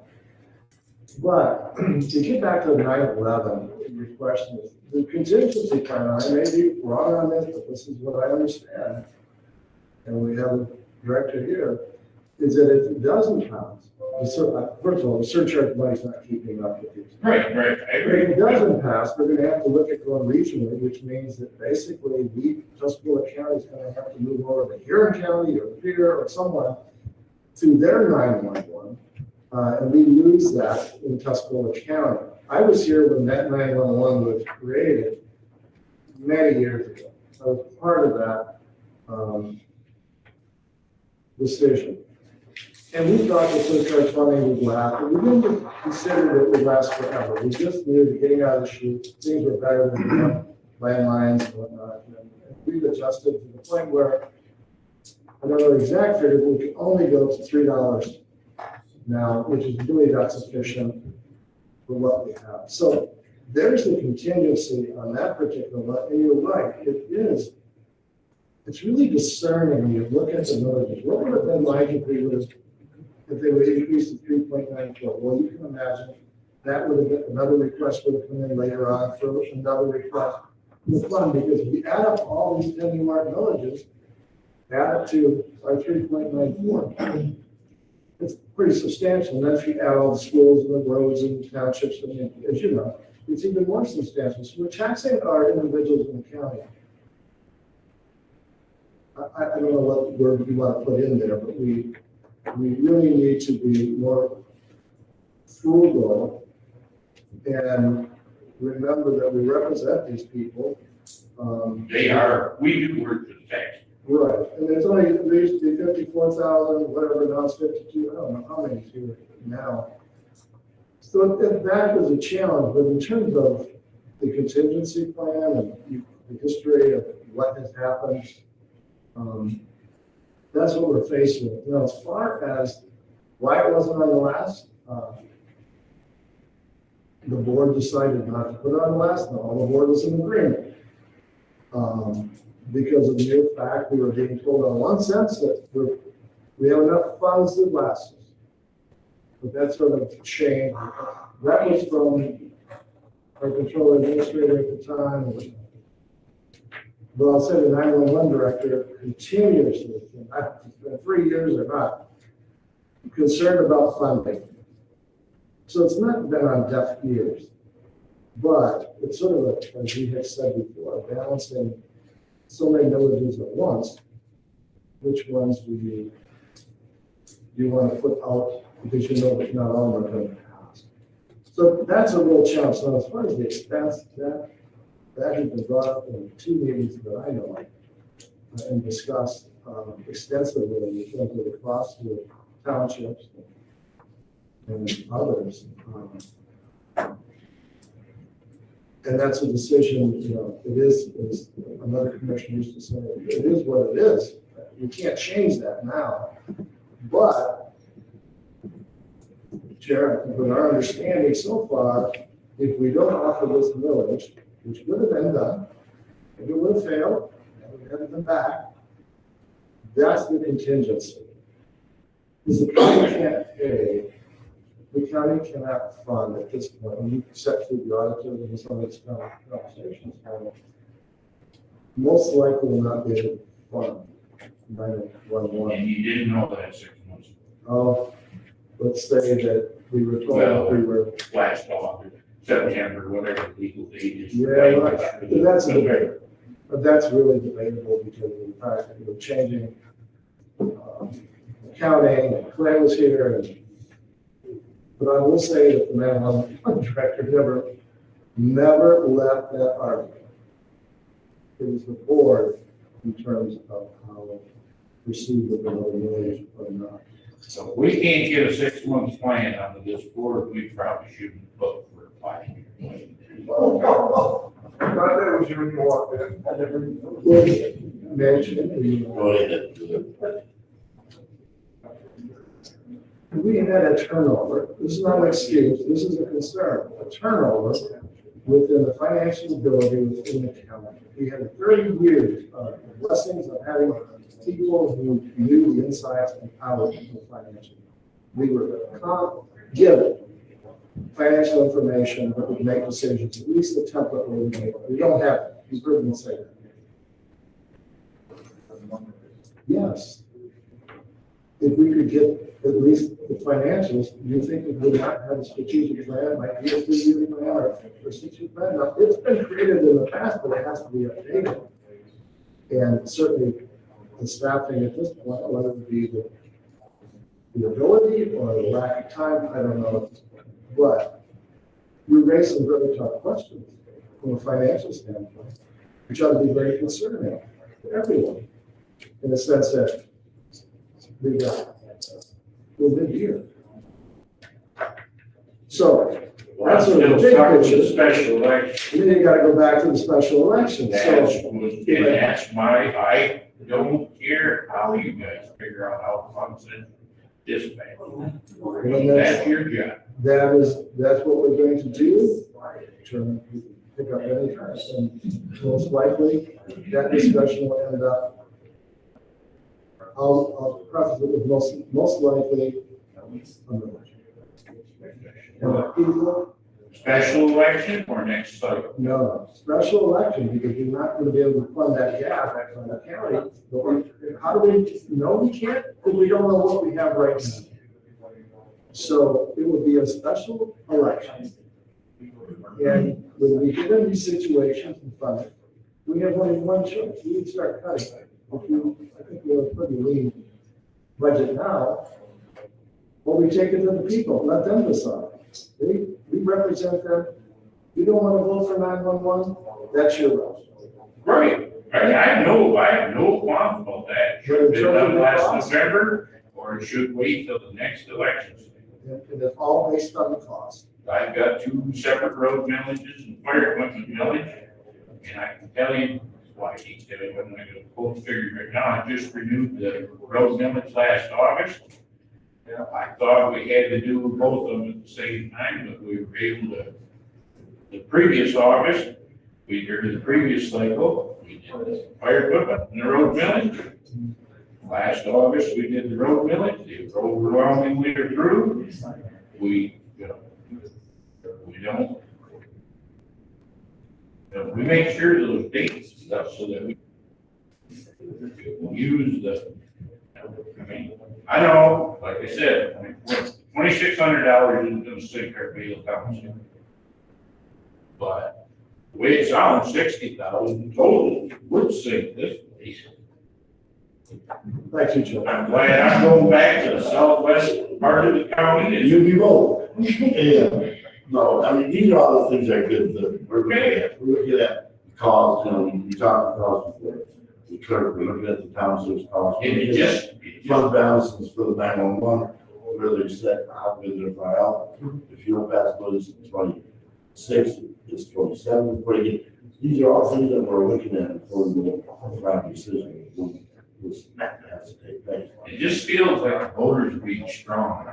You let stuff go to a point, That's why we didn't put it on. just like the jail, you know, we got pictures of the road, pictures of the wall, pictures of the drinking fountain. You know, we, That's why we didn't put it on the last election, because some of the future folks, they may use it. We looked at fund balance, we said, in fact, they're fine. So, that's what first of all, we were saying, you need to put out that guy. Well, now we're looking at things, we're gonna post. It's a good discussion. We appreciate any government tell us, and, the council's perspective on the special election. I'll tell our clerk we prepared for this, yes. Thank you for your time. Thank you.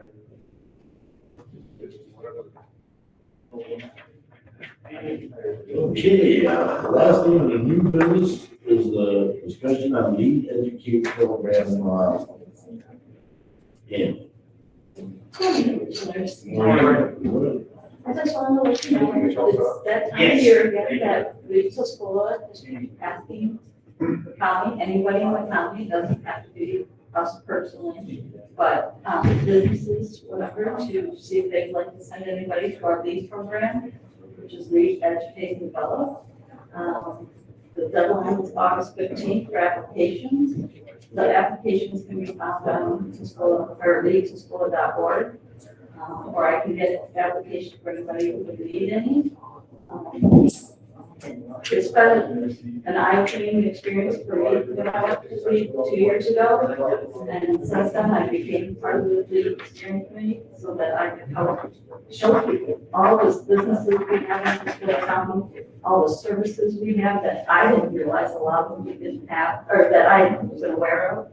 I think it's a wonderful program to help people learn to speak in public or to be in contact with people, to get, those people that may need help.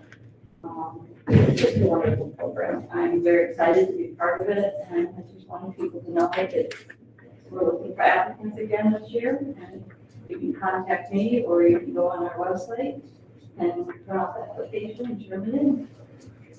What's the deadline again? April 15th. April 5th. August, or sorry, August, yes. I'm going backwards. Thank you. Yeah, thank you. Any questions? Oh, yes. Angie, what's the cost this time around? This year they have, $650. yes, I just said bring the Was that a program. brochure? Yes, it is a brochure, yep. Somewhere in there? Along with the website and the email that you can contact us at, so, Under the paragraph. yep, Oh, so. yeah, 6 years. So, has been involved in lead for so many years, I can't remember a long time, at least 20 years. I would encourage, and I don't think we've never had to come in that sense. No, we've always had somebody, at least one or two usually. It's a really unique experience, not because I'm associated with my community, but the mere fact that I've seen so many testimonies like yourself. I love the program. So I just wanted to add that, Chairman, other than not be able to reach plan for that. And I do know that there is some scholarships. Yes, there's a couple, yes. If someone can't afford it, there is a couple scholarships, yes. So, no further questions. Any more questions for Angie on the lead program? All right. Thank you. Have a good day. That takes us to the new business. I'll go and take more of the county resources for the karaoke. Go to the work. Yeah. Stay at recess. Gentlemen.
Welcome back, everybody, to the whole meeting. We just finished with the new business, just took a short recess, and now we're going to the old business. The first thing is the chief accountant position discussion. We're gonna let, Sheldon, sorry, okay, director, sorry.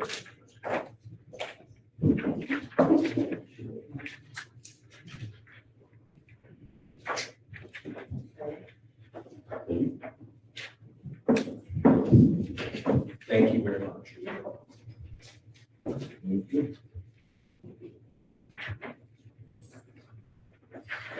Morning, Commissioner. Morning. Sorry I didn't get this ironed out until yesterday afternoon, so just didn't get this out. Pretty much speaks for itself, but I can read it as well as, that has approached the Controller Administrator's Office and I put that all out, of what that would look like. She cares about our county. So I will read this so everyone knows what it says, but. As the county works to restructure and strengthen its financial leadership team and separate the duties between the controller administrator and the chief accountant roles, retired controller administrator Thad Zachmeister has graciously offered to return as a temporary part-time chief accountant. Interim support will stabilize operations, ensure continuity, and allow for a smoother transition as the county works to recruit and train a new chief accountant.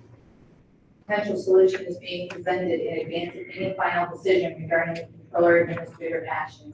It is intended to address the immediate operational needs of our department.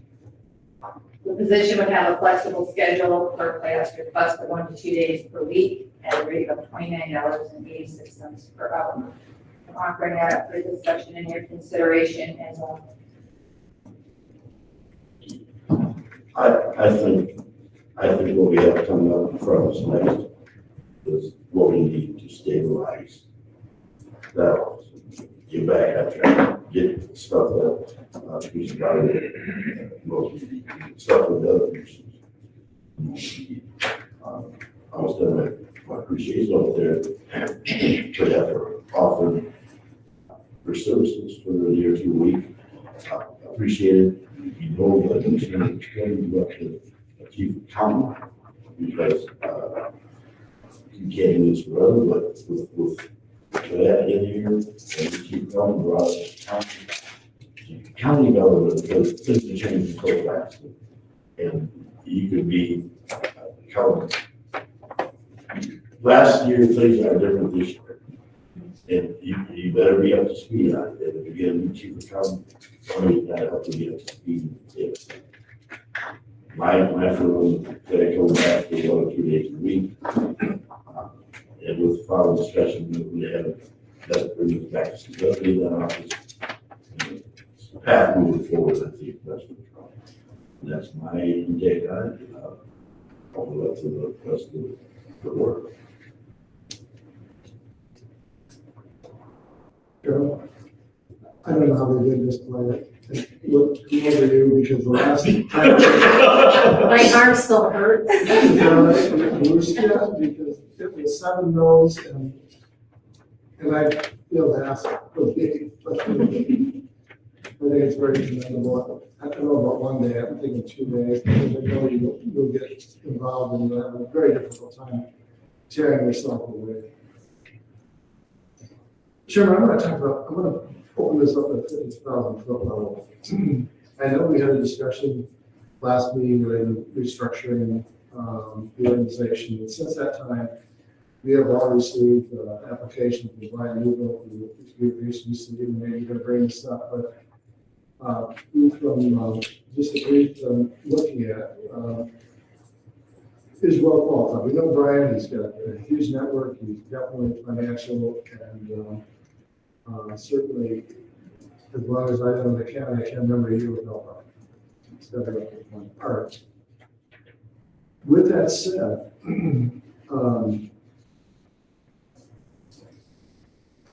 I don't want to be disrespectful to anyone, especially with the fact that a pro forma contract was sent out on salary on it related to the position for Eric in terms of the control administrator. But just want to make sure that from the board's perspective, when we make decisions, maybe you've already got this other stuff sorted out in your mind, that we do what is best for the county. When I look at that, I look at the experiential level of versus just about anything else. If it becomes after that, it's already needs financial oversight, which is, I think, almost beyond description at this point, in terms of catching this up and understanding where we're going. 5-year, 3-year, whatever plan is great, but there's a lot ahead of where I was sitting in this chair, reading into budgeting and everybody's weighing. All right, with all that said, what, I understand, chief account, there's no problem with that. But I wanted to preempt this with, because I know there's more discussion coming up, that I wanted to get a better understanding before the end of the day of what the personnel committee, how this is going forward in terms of a candidate that came to us at a time when we had a list of nobody, right? And how we're going to move forward with that. Go back before that to you. But no problem, play it, matter of fact. So we want to discuss on the, keep conversation, discussion, with like Commissioner Ryder moved in the beginning and discussed with the if we can do that, I mean, but, I think we need to keep conversation, discussion, we notice that, we feel like we'll do that. But if that comes back for a couple days, weeks, it was a no-brainer. Mr. Chair. I think that is a great option that, voice, Commissioner Marcos, thank you for that. But also for her sake, are we coming in a permanent chief accountant? So We have some good help. we've had a few good applicants, we put that out there 2 weeks ago, just before 4th of July, so it needs to be, re-up, indeed, Royal. But I do have 2 that I'm pretty sure I would be interviewing shortly. One has indicated potentially 4 weeks before they could even start, so that's where,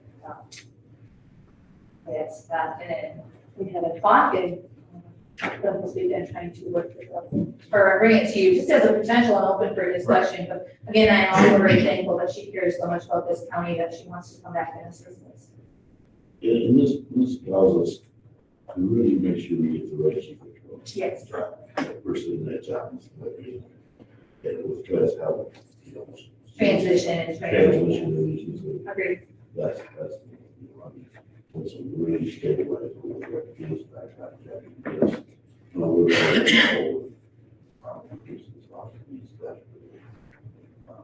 in more, chief counsel listening, and we went to a discussion on. Okay, Mike.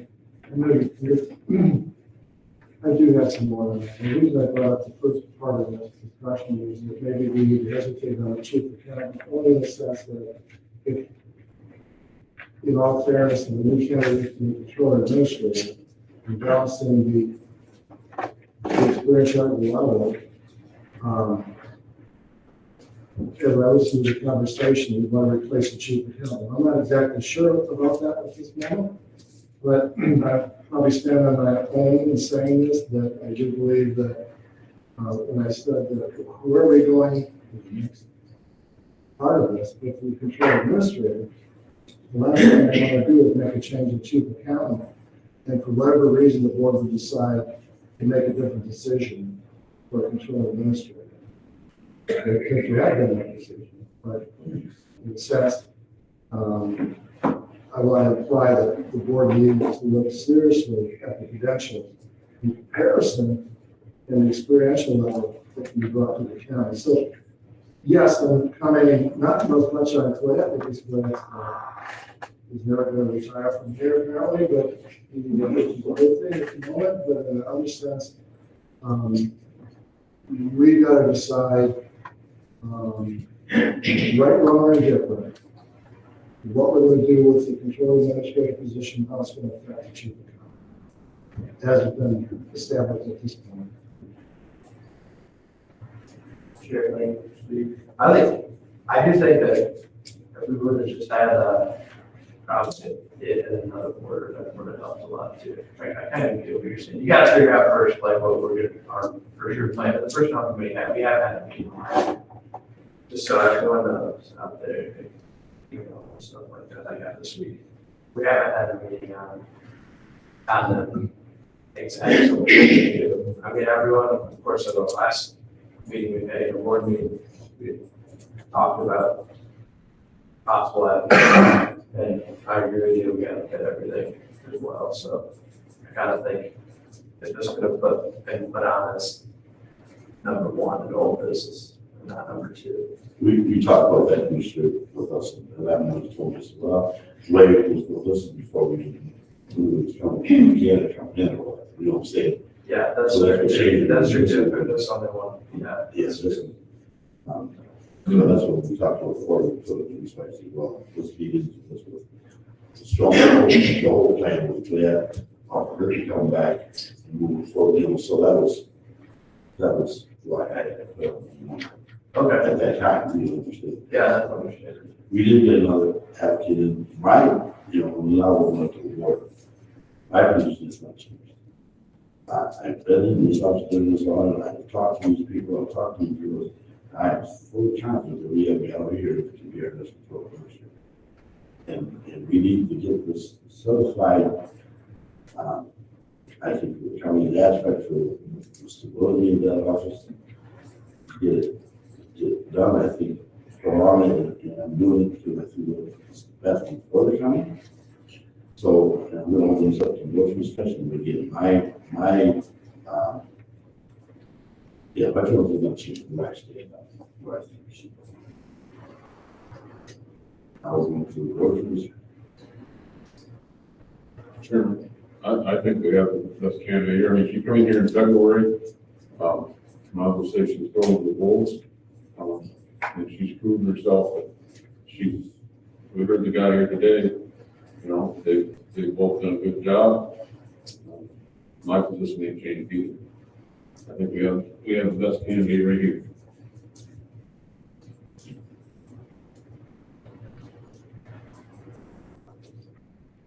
Jim, I caution the board in terms of deciding a candidacy at this board level without evaluating some of the applied. It almost as if the vote has been taken. And I find the procedure outlined, regardless of the outcomes, it would seem that both professionalism would be that we would definitely engage with a candidate who believes in it, but is resume of interest. Now, how you can make a decision and to state that decision in your position is beyond me, because the mere fact there's been no interaction with another candidate. We are here to make the best decision for the county, not just a decision based on any particular set of circumstances, but in terms of this particular one, and this has nothing to do with the individuals. Without names and looking at the resumes, which would be helpful to have the resume, the other resume of Erica as comparison. So I'm not exactly sure, based on what you're advocating the first 7 months, but we have gotten nothing financially. We have gotten reasonable discussion related to the compelling need to complete this audit. We are in a very difficult position, gentlemen. And I hope you set aside personality. Business is business. We make the best decision based on the tenants that are best for the residents of this county. Now, that's probably crossing hairs a little bit, Charlotte, but realistically, the personnel committee hasn't met. The board seems like they've already met, or somebody has met, I don't know. And the decision was just rendered today. I support this, where I was more in my position as Commissioner. Good job speaking about this. Well, we need to look at this from a personnel committee. We need to take this in a sense and evaluate it, and then bring it back to the board. In the meantime, plan and work with Good. So I'm a bit misaligned in terms of proposing a decision before a decision has even been made, and regardless of the candidates, especially the one who's applied. I mean, I think there's some legal issues there, but I won't get into that. Yeah, you got it. So, thank you. Well, and I know what you're saying, for sure. But I stated long before this, this was like this back when we first was talking about, looking for somebody who will help us, positions, so anyway, I'm just changing. But yeah, I feel we have a strong candidate. Now, again, it's up to the board, especially we can get together with some of the candidates, we can have a first time in, this is the board discussion. You know, I feel strong about it, and I don't want anybody to think that, if we go that route, then I ain't gonna give everybody a fair shot. You know, that's what we do, that's all I'm saying. I think she's doing a lot of your other, we get another person to do it, they kind of get the speed person out. And I'm just thinking it's best for the county, but it's a board discussion, and I'm not trying to go one way or the other. There's no decision made. Well, thank you, Sharon, especially discussions. The other aspect is usually the protocol in the past has been that from the personnel committee, which is anyway, the candidate or candidates were brought forward to the board for questioning, for their own questioning, so they can hear the different perspectives of the board. And I think that's essential as well for consistency, especially in evaluating breadth and depth and what they can contribute to the company. Yeah, I agree with that. I thought we were gonna plan on doing that. We tried to set up a meeting, but that didn't really work out, it was interesting, but I guess it was, so we were planning on having a personal meeting, and I did not get back to everybody in time. So I guess I got to drop the ball on that. We should put, That's one of the things. I think we have a good candidate as well. I see the point to if we have somebody else speaking up. I don't have an issue with that. Not the meaning that Eric has done for us. And I'm not, I guess, advocating for anybody necessarily, I just think we do need to get a meeting. I mean, it's gonna be this discussion, I think, as well. I think we need a personal committee meeting, how we think, it sounds like that's how it's been done in the past. Yeah, I should stick to that precedent. Now that you have another candidate, I don't know if the details on exactly We've had a process. we've had personal meeting with all the candidates, and Mr. White himself to set up a personal. We've had them, we've never had them as a public meeting, what discussion that we have to do. That's never happened. Yeah. You know, all the time we've had meetings with the candidates. You know, we bring them to the front of the, you know, the front strong, bring in front of the board. Yeah. But we have a regular person, a meeting, you know, we just touch base. If you want to talk about. Yeah, I've done it before, and yeah, I'm fine with that. Yeah, I think that's good if you're gonna discuss negotiations and stuff at a post meeting. That sounds like that's the way it's done as well. I just was waiting, we should have. yeah, you know, I'm just bringing that to the forefront because, you know. Yeah. Yeah, you're not trying to, not be trying, it's just that, you know, you're protecting the candidates. Yeah. Everybody else. Have a meeting, we've had a meeting with Mr. Barrow, will step out a couple times. And we've had them, and they're good. And, you know, I have a, you know, just put in work, which way to go forward, we can just take this and move forward and look at the other candidate and have little discussions, look at the other meetings, put them side by side. I think that's fair enough. I think it's fair. And I just want to point out one last thing. The third individual on the board is accolade who they support already before any of this has transpired. I think there's a violation of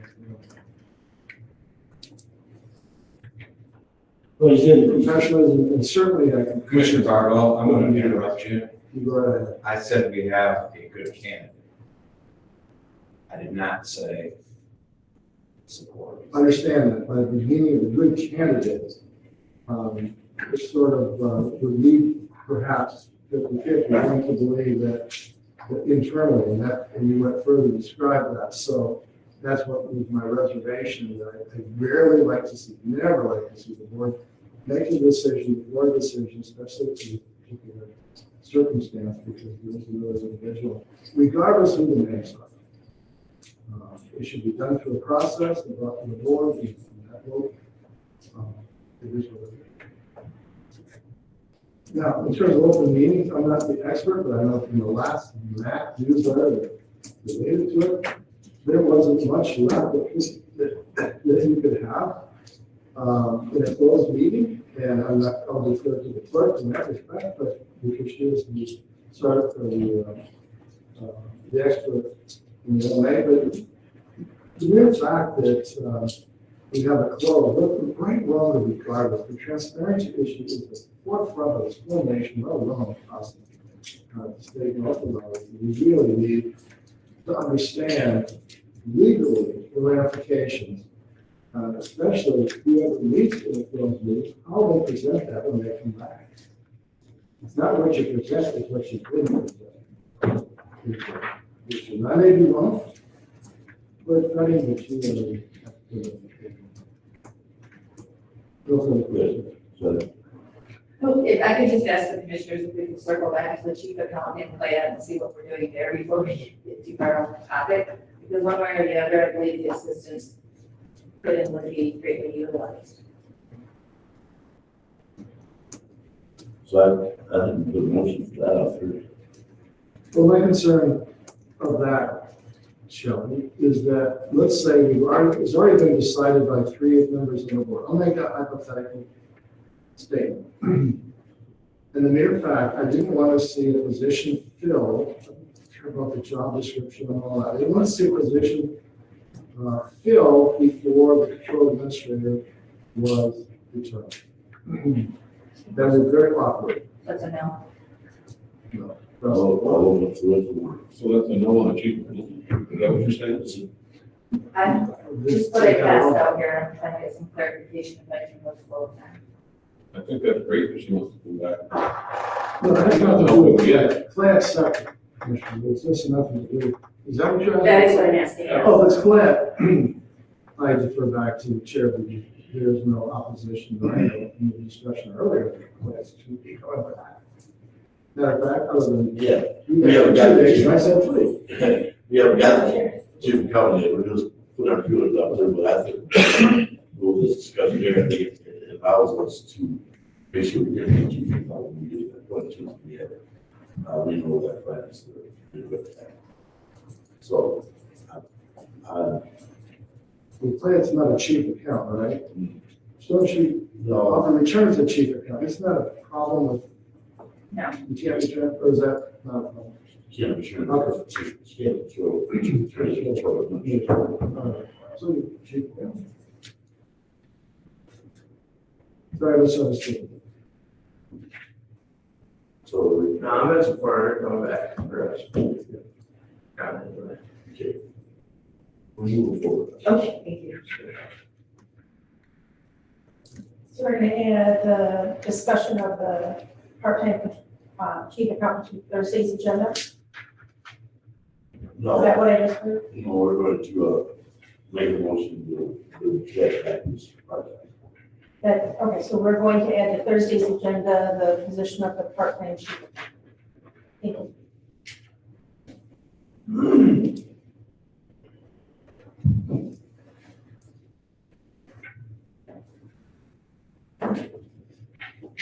So now we're moving back into the discussion with the administrator, and I'm just doing something around here. It's, let's get back to the normal process. Evaluate candidates we have. Make it resumes. Do the interview process. Chairman, I think with the whole OMA and thought about going on, why not just have a special board meeting, and allow me 2 candidates or 3 candidate members? Candidate. Yeah, I'm fine with that, it doesn't just have to be the first one. I think, it's a good thing. I'm fine with that, but does it have to be a special board meeting? Well, I just shouldn't say. Full meeting. Yeah, I like, we have just that stuff, I mean, you're not pressed for time, it'd be nice if we had a special meeting again. That way, that's what you're discussing. So if you have, so that's what you're there for, but to look at everybody, talking to it. But, Okay, I have a question for the board. yeah, you might. How has, I guess hiring someone from like a flood control administrator, the last one, Neil, when I had used, how did that process? Now, I understand this is like we've been coming up with alternative options here, because it's not, how did that process work? So I think, yeah. We had 3 candidates, No, more than that. well, and we started out, I think, with 3, Four. four, oh, yeah, this,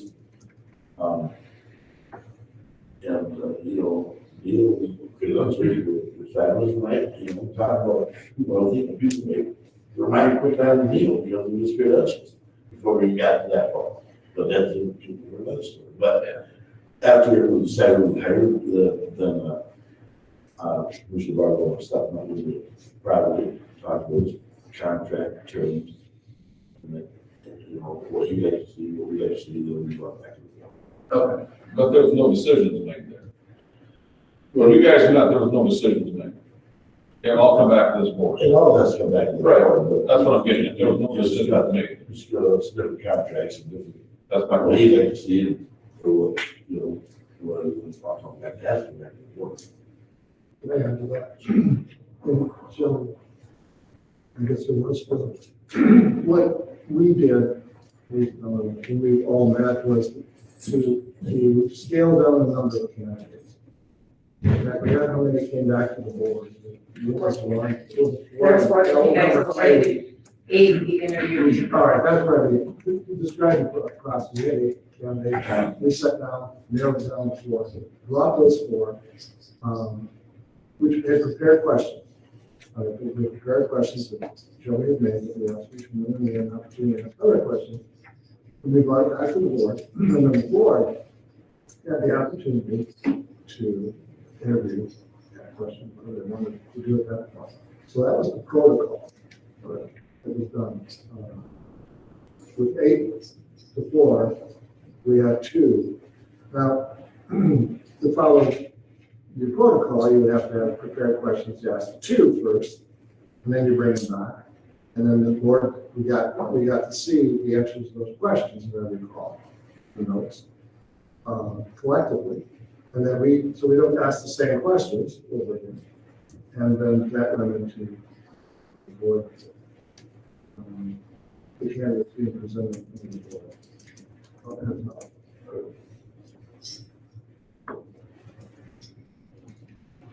So the question is, do we just bring it before the board, or do we have some kind of questioning? I mean, I'm thinking that we want to follow the protocol, but then again, we have an internal candidate, we have an external candidate. There's other types of questions. Because it is, you can use the same site, I mean, it is the control administrator, right? I mean, that's the set of questions you may want to consider that. There's some continuity in the beginning, there's the diversity in front of the board. You may want to consider that term.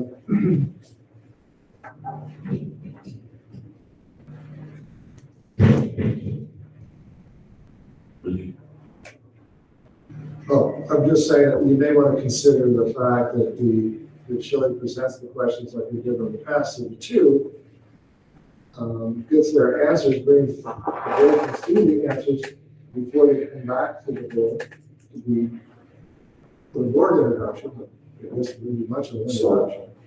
But, so if they have a set of consistent questions, and then the board can take those, and these consistent questions will be based on the control administrator. So, okay, so what I think I'm hearing is this remember residents, you got a lot of residents so far. Challenge is to interview both candidates for the set of questions. Charlie is to write down the answers to those questions after the interview done, and he may roll to the board, so we all have the questions and the answers. So we put a special meeting together and come back here to the board first. So I'd also like to say then, if that's the direction that That's what I'm asking you. Yeah, and if it is, I'll make then sure there's I'm the here. input from I'm here, what I'm the saying. entire board for questions, what you'd like, because I have my questions, but that doesn't mean they might reflect what we're Well, we should ask our questions, because, you know, I'm here, I mean, you've already. If there's something you want, though, in advance, just let me know. So the questions we used before, I do have a copy. I do. You could advance that to the commissioner. You could change the added correct or whatever you want. Sure. Just a suggestion. And then you may want to consider a commissioner. Uses, I don't know. That'd be easier. I'm sorry. You can have a commissioner excited about it. Let it do what they say. Okay, sorry, so you were saying, I was trying to. Use your idea of these. What I would request for someone else to be in there in the past, it's been Angie House, if. I think previously can be independently step in, Commissioner Bartle, I believe you have maybe at the last round, but. So that's the directive I hear. Can I bring up one? Sure. I guess, also like it, I don't know.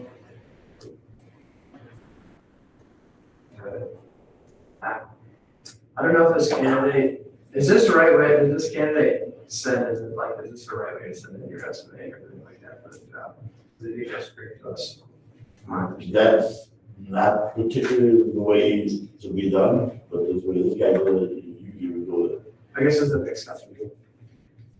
Commissioner Goodchild, I did receive that resume on Wednesday, and for reasons I do not want to speak about publicly, I did not forward it to the commissioners.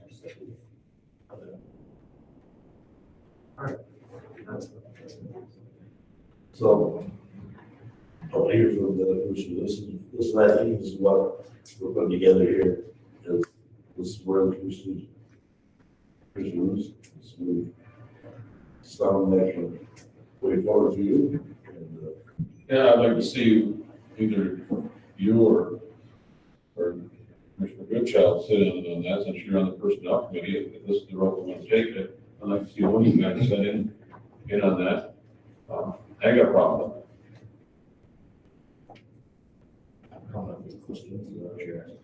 Well, just the direction, you know, getting the channels in sunshine. Mr. Goodchild himself said that just set it up, the last question we had, you guys in advance, you guys can respond, hey, I think we need to ask this, change this or do that, you know what I'm saying? And then we got done with that. When that's what we get a special meeting together, I would like to get a special meeting together, so you know, that we, that's this is what we're here for, you know. It's important that we, you know, we want the right person, you know, no doubt about it. We want the right person, the right person is down for the taxpayers. What we want. I think if there's a special meeting, you stay on task that way. Stay out of the task and they focus, you don't get drawn in work. So, that's the thing. Here I have one observation. And this is, no one take offense with this, but Commissioner Goodchild is the only one who's taken a position. And I know that you have, in a sense. Right, wrong, or different, but if it was my choice, I have Commissioner Goodchild say. On the Interview. yeah. I don't know, I I was gonna say Commissioner Rob, please don't be offended, that's what I was thinking. Well, and Yeah. he's new, has a new perspective. Yeah, and I want to be able to know first now. He can speak up that way. Yeah. Well, I do think it's only fair because you have stated you have a preference for one candidate already on the record. So I said my I think position it- hasn't changed. Yeah. Right, But my position has. but I think it would be, it would be more fair and transparent. Yeah, and that's fine, that's fine. You get that, I can. So. Okay, all right, so let's mention take. Then we'll set up a special meeting after that. Once we do that, then, so I can give it to Commissioner to get a special meeting. Before we get off this topic too, can we decide on our personnel? Because that's what would, first meeting out through, you know, sit in on, would that be like personnel meeting or not just in? Okay, so you would set that up. correct? I would, so I would have to. Give the other- Okay, give the other- okay, okay. Make sure everything's, I just didn't wanna, like, I'm a teach moving into meeting. I don't wanna have that whole thing. Okay. All right. Move on to finance and technology, Commissioner Bible. We could talk about personnel, seems like all one. So we'll defer unless somebody else they want to talk about. But in finance technology, Ian, do you have anything? I have no pressing updates for you. No further updates, Chair. Commissioner Doug, Gals, Commissioner Hughes. I don't have anything unless Director Miller does. Nothing to that. Back to you. Personnel, I'm gonna go with Mr. Goodchild, personnel, we just went through personnel, but I was getting this. Nothing else that we kind of just talked about everything just now, so. Any other news necessary from the board? Public comment? Yes, public comment. Excuse me. Well, what would you like, Mr. I don't have anything, sir. Oh, any other news necessary? Public comment?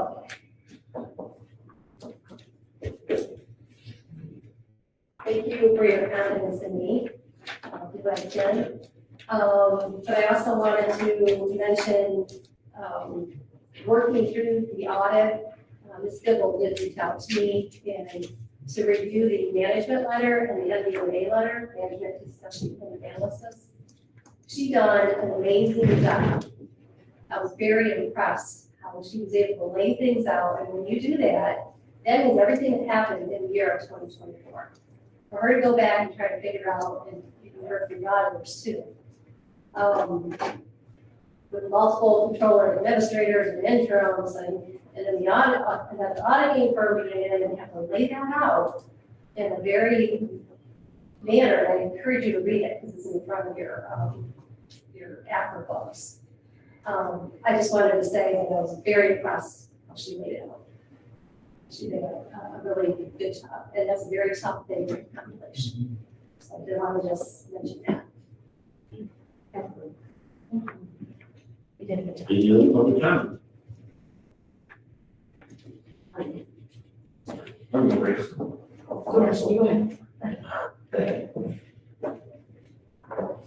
And again, Commissioners, John Ramirez, Columbia Township. I have some questions that have been brought to me, not only as a department head, but as a tax-paying citizen of Tuscola County.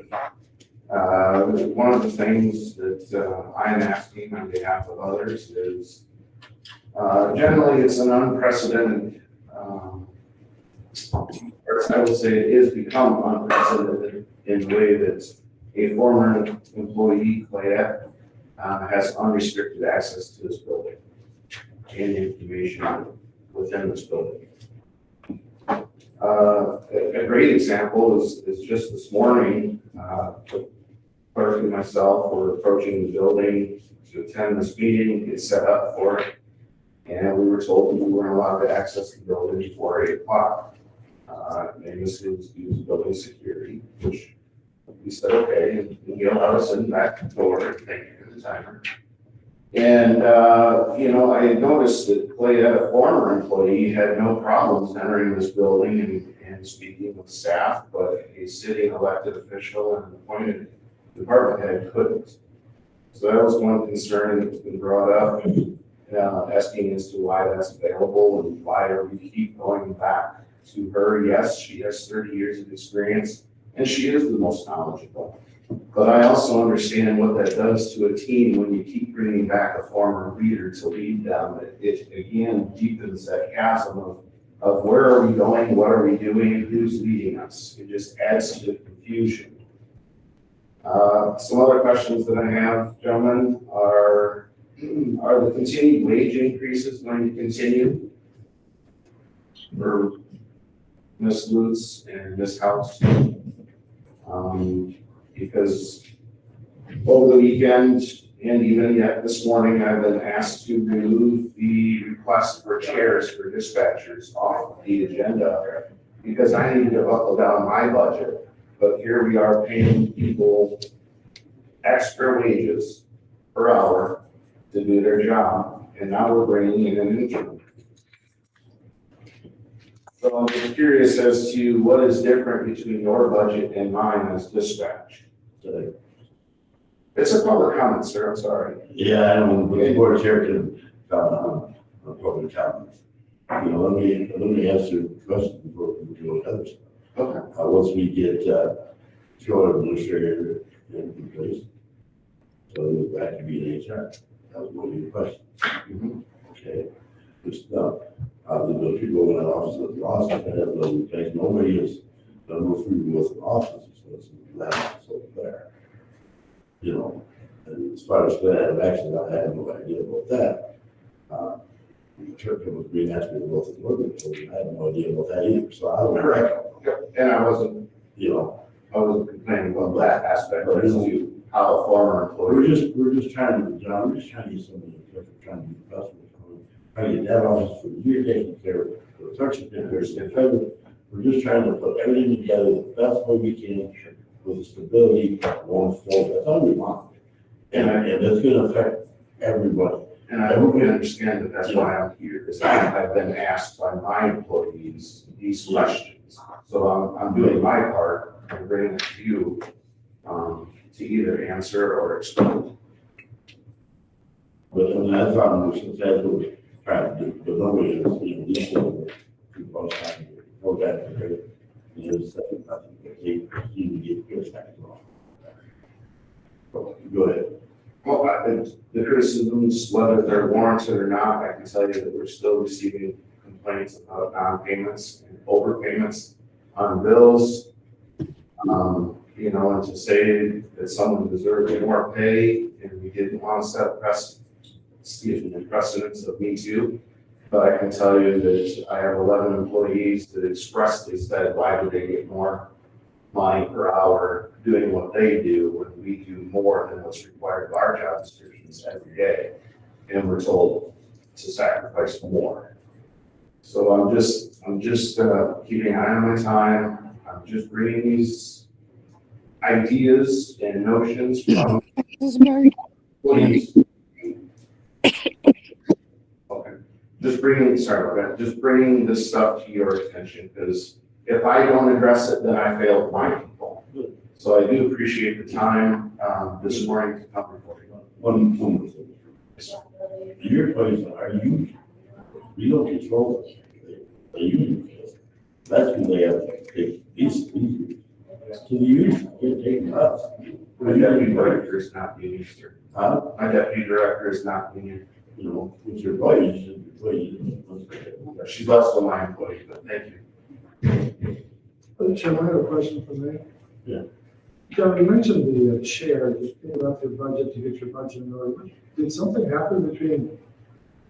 Because all we asked was just to bring back a different home. Yes, there was a discussion where I believe both parties just agreed to disagree between Ms. Clayette and myself, that I need to buckle down my budget and take some of those items off the table. And I said that my people have waited 10 years to replace those chairs. And that ultimately, regardless of the financial situation the dispatch is in, I'm going to continue to do business as if there is no problem. But people should not see that problem or worry about that problem, nor worry about when is the pay slip coming, layoffs, anything like that. Not only does financial security resonate throughout the county, that brings so much stress to the employees that we just can't fathom.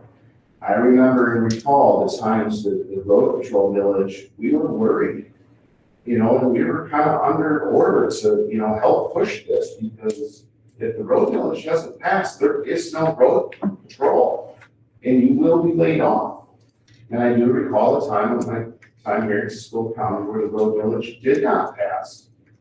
And people, were laid off, some were able to go back into the jail, and it wasn't long thereafter that the millage was put on, I believe, on a special election, and it did pass, and all those officers got to come back. So there's a lot of unknowns to the employees. There's a lot of fear. That's what we're trying to get straight that way, again. That's why we're trying. I trust you and I believe you, and some of your constituents called me last week and over the weekend to want to know about the 911 millage. And, I'll be the first to admit, I totally underestimated the politics that comes with this decision. And I stand firmly on the belief that politics do not belong in public safety. And that is where I yield to you, gentlemen, to do what is right. And I know I kind of strayed from my original talking points, but, as you can kind of tell, I'm nervous about you guys. But again, my people trust me to come and address these hard issues with you. So I do appreciate your time, and I know we went over, but I do enjoy the back and forth conversation, gentlemen. Thank you. Good morning, Eric Bill, Beaver County. I just wanted to address I appreciate the compliments on the 2024 financial reports, but I did not actually. So I wanted to make that very clear. Shelley, Angie, Debbie, the treasurer did a lot of help for me this year. Also, I had to be budgeting many other departments, IT department, sheriff's department. So there was, I'm sure in the county clerk, there was some stuff they did for every department assisted us to get all the information that Mayor Casperson needed to get that report out and accurate. So I accept the compliment, thank you so much, but I did not actually.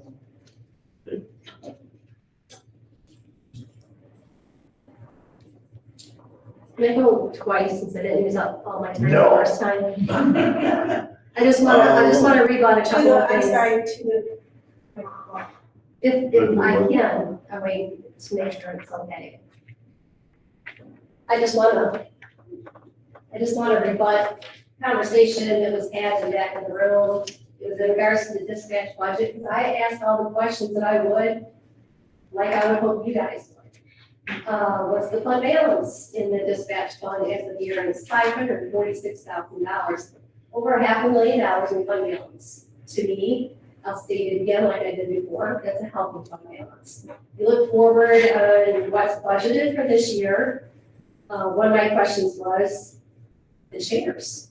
He was presenting that to you, but it's in his budget. So when you present that his capital outlay line item is $133,000. If he can stay within that, he's living within the means of his budget that he asked for, so it shouldn't be an issue, other than he's coming back and making a decision on that now. None of that was presented, the finance part of this wasn't discussed. So then even with that, the budgeted use of fund balance is at $137,000 for this year. If he doesn't exceed that, that still leaves him ending the year at $537,000. Projected that the revenue and expenditures can up the way they plan to. So my discussion was, when you're watching your bottom line stretched out for another 6 months for an election, Can you, That's- yeah, that's all I was kind That of, was my question, So- and I was trying to make it talk to Mr. Hunt with our discussions. Do we have to have that legislation, or can we go, and that's our discussion that we have, you know what I'm saying? That's where we need the guidance, so I'll let us so to say, hey, this is what we're in, this is what we can do. right, We don't want to burden townships, that comes, we don't have to. and that's what, I think we really need to understand that, if we're good at that, if we're good at that, that's what we need to make sure. right, so the understanding would be if he could live within his means, because he still finished the year in a positive position, and he does. But, you know, he knows of other things, radios and other stuff that's coming down the line, and he knows he can fly through that line like it's nothing. So those are the concerns that are coming forward to get an election. So how, and when I say buckle down the hatches, what I mean is, you know, withstand for 6 months to get it on, and then there's still no guarantee. That's up to the taxpayers. But the conversation was that I wasn't seeing him take the chairs off, when I learned that basically he's got it in the budget right now. So I just want to clarify that. Any more public comment? Anything else there, Ian? I thought Mary Dryer had something to say, but she doesn't have her hand raised. So no, not seeing it. Seeing none, that's our show, public comment will offer, we have a few applicants, a few presented, we appreciate everybody's, well, we kind of appreciate everybody joining the meeting this morning. And with that being said, I'll take a motion to adjourn this meeting. I'll make that. Support. The move by Mr. Wu, supported by Mr. Jeremy, the whole meeting. See you Thursday.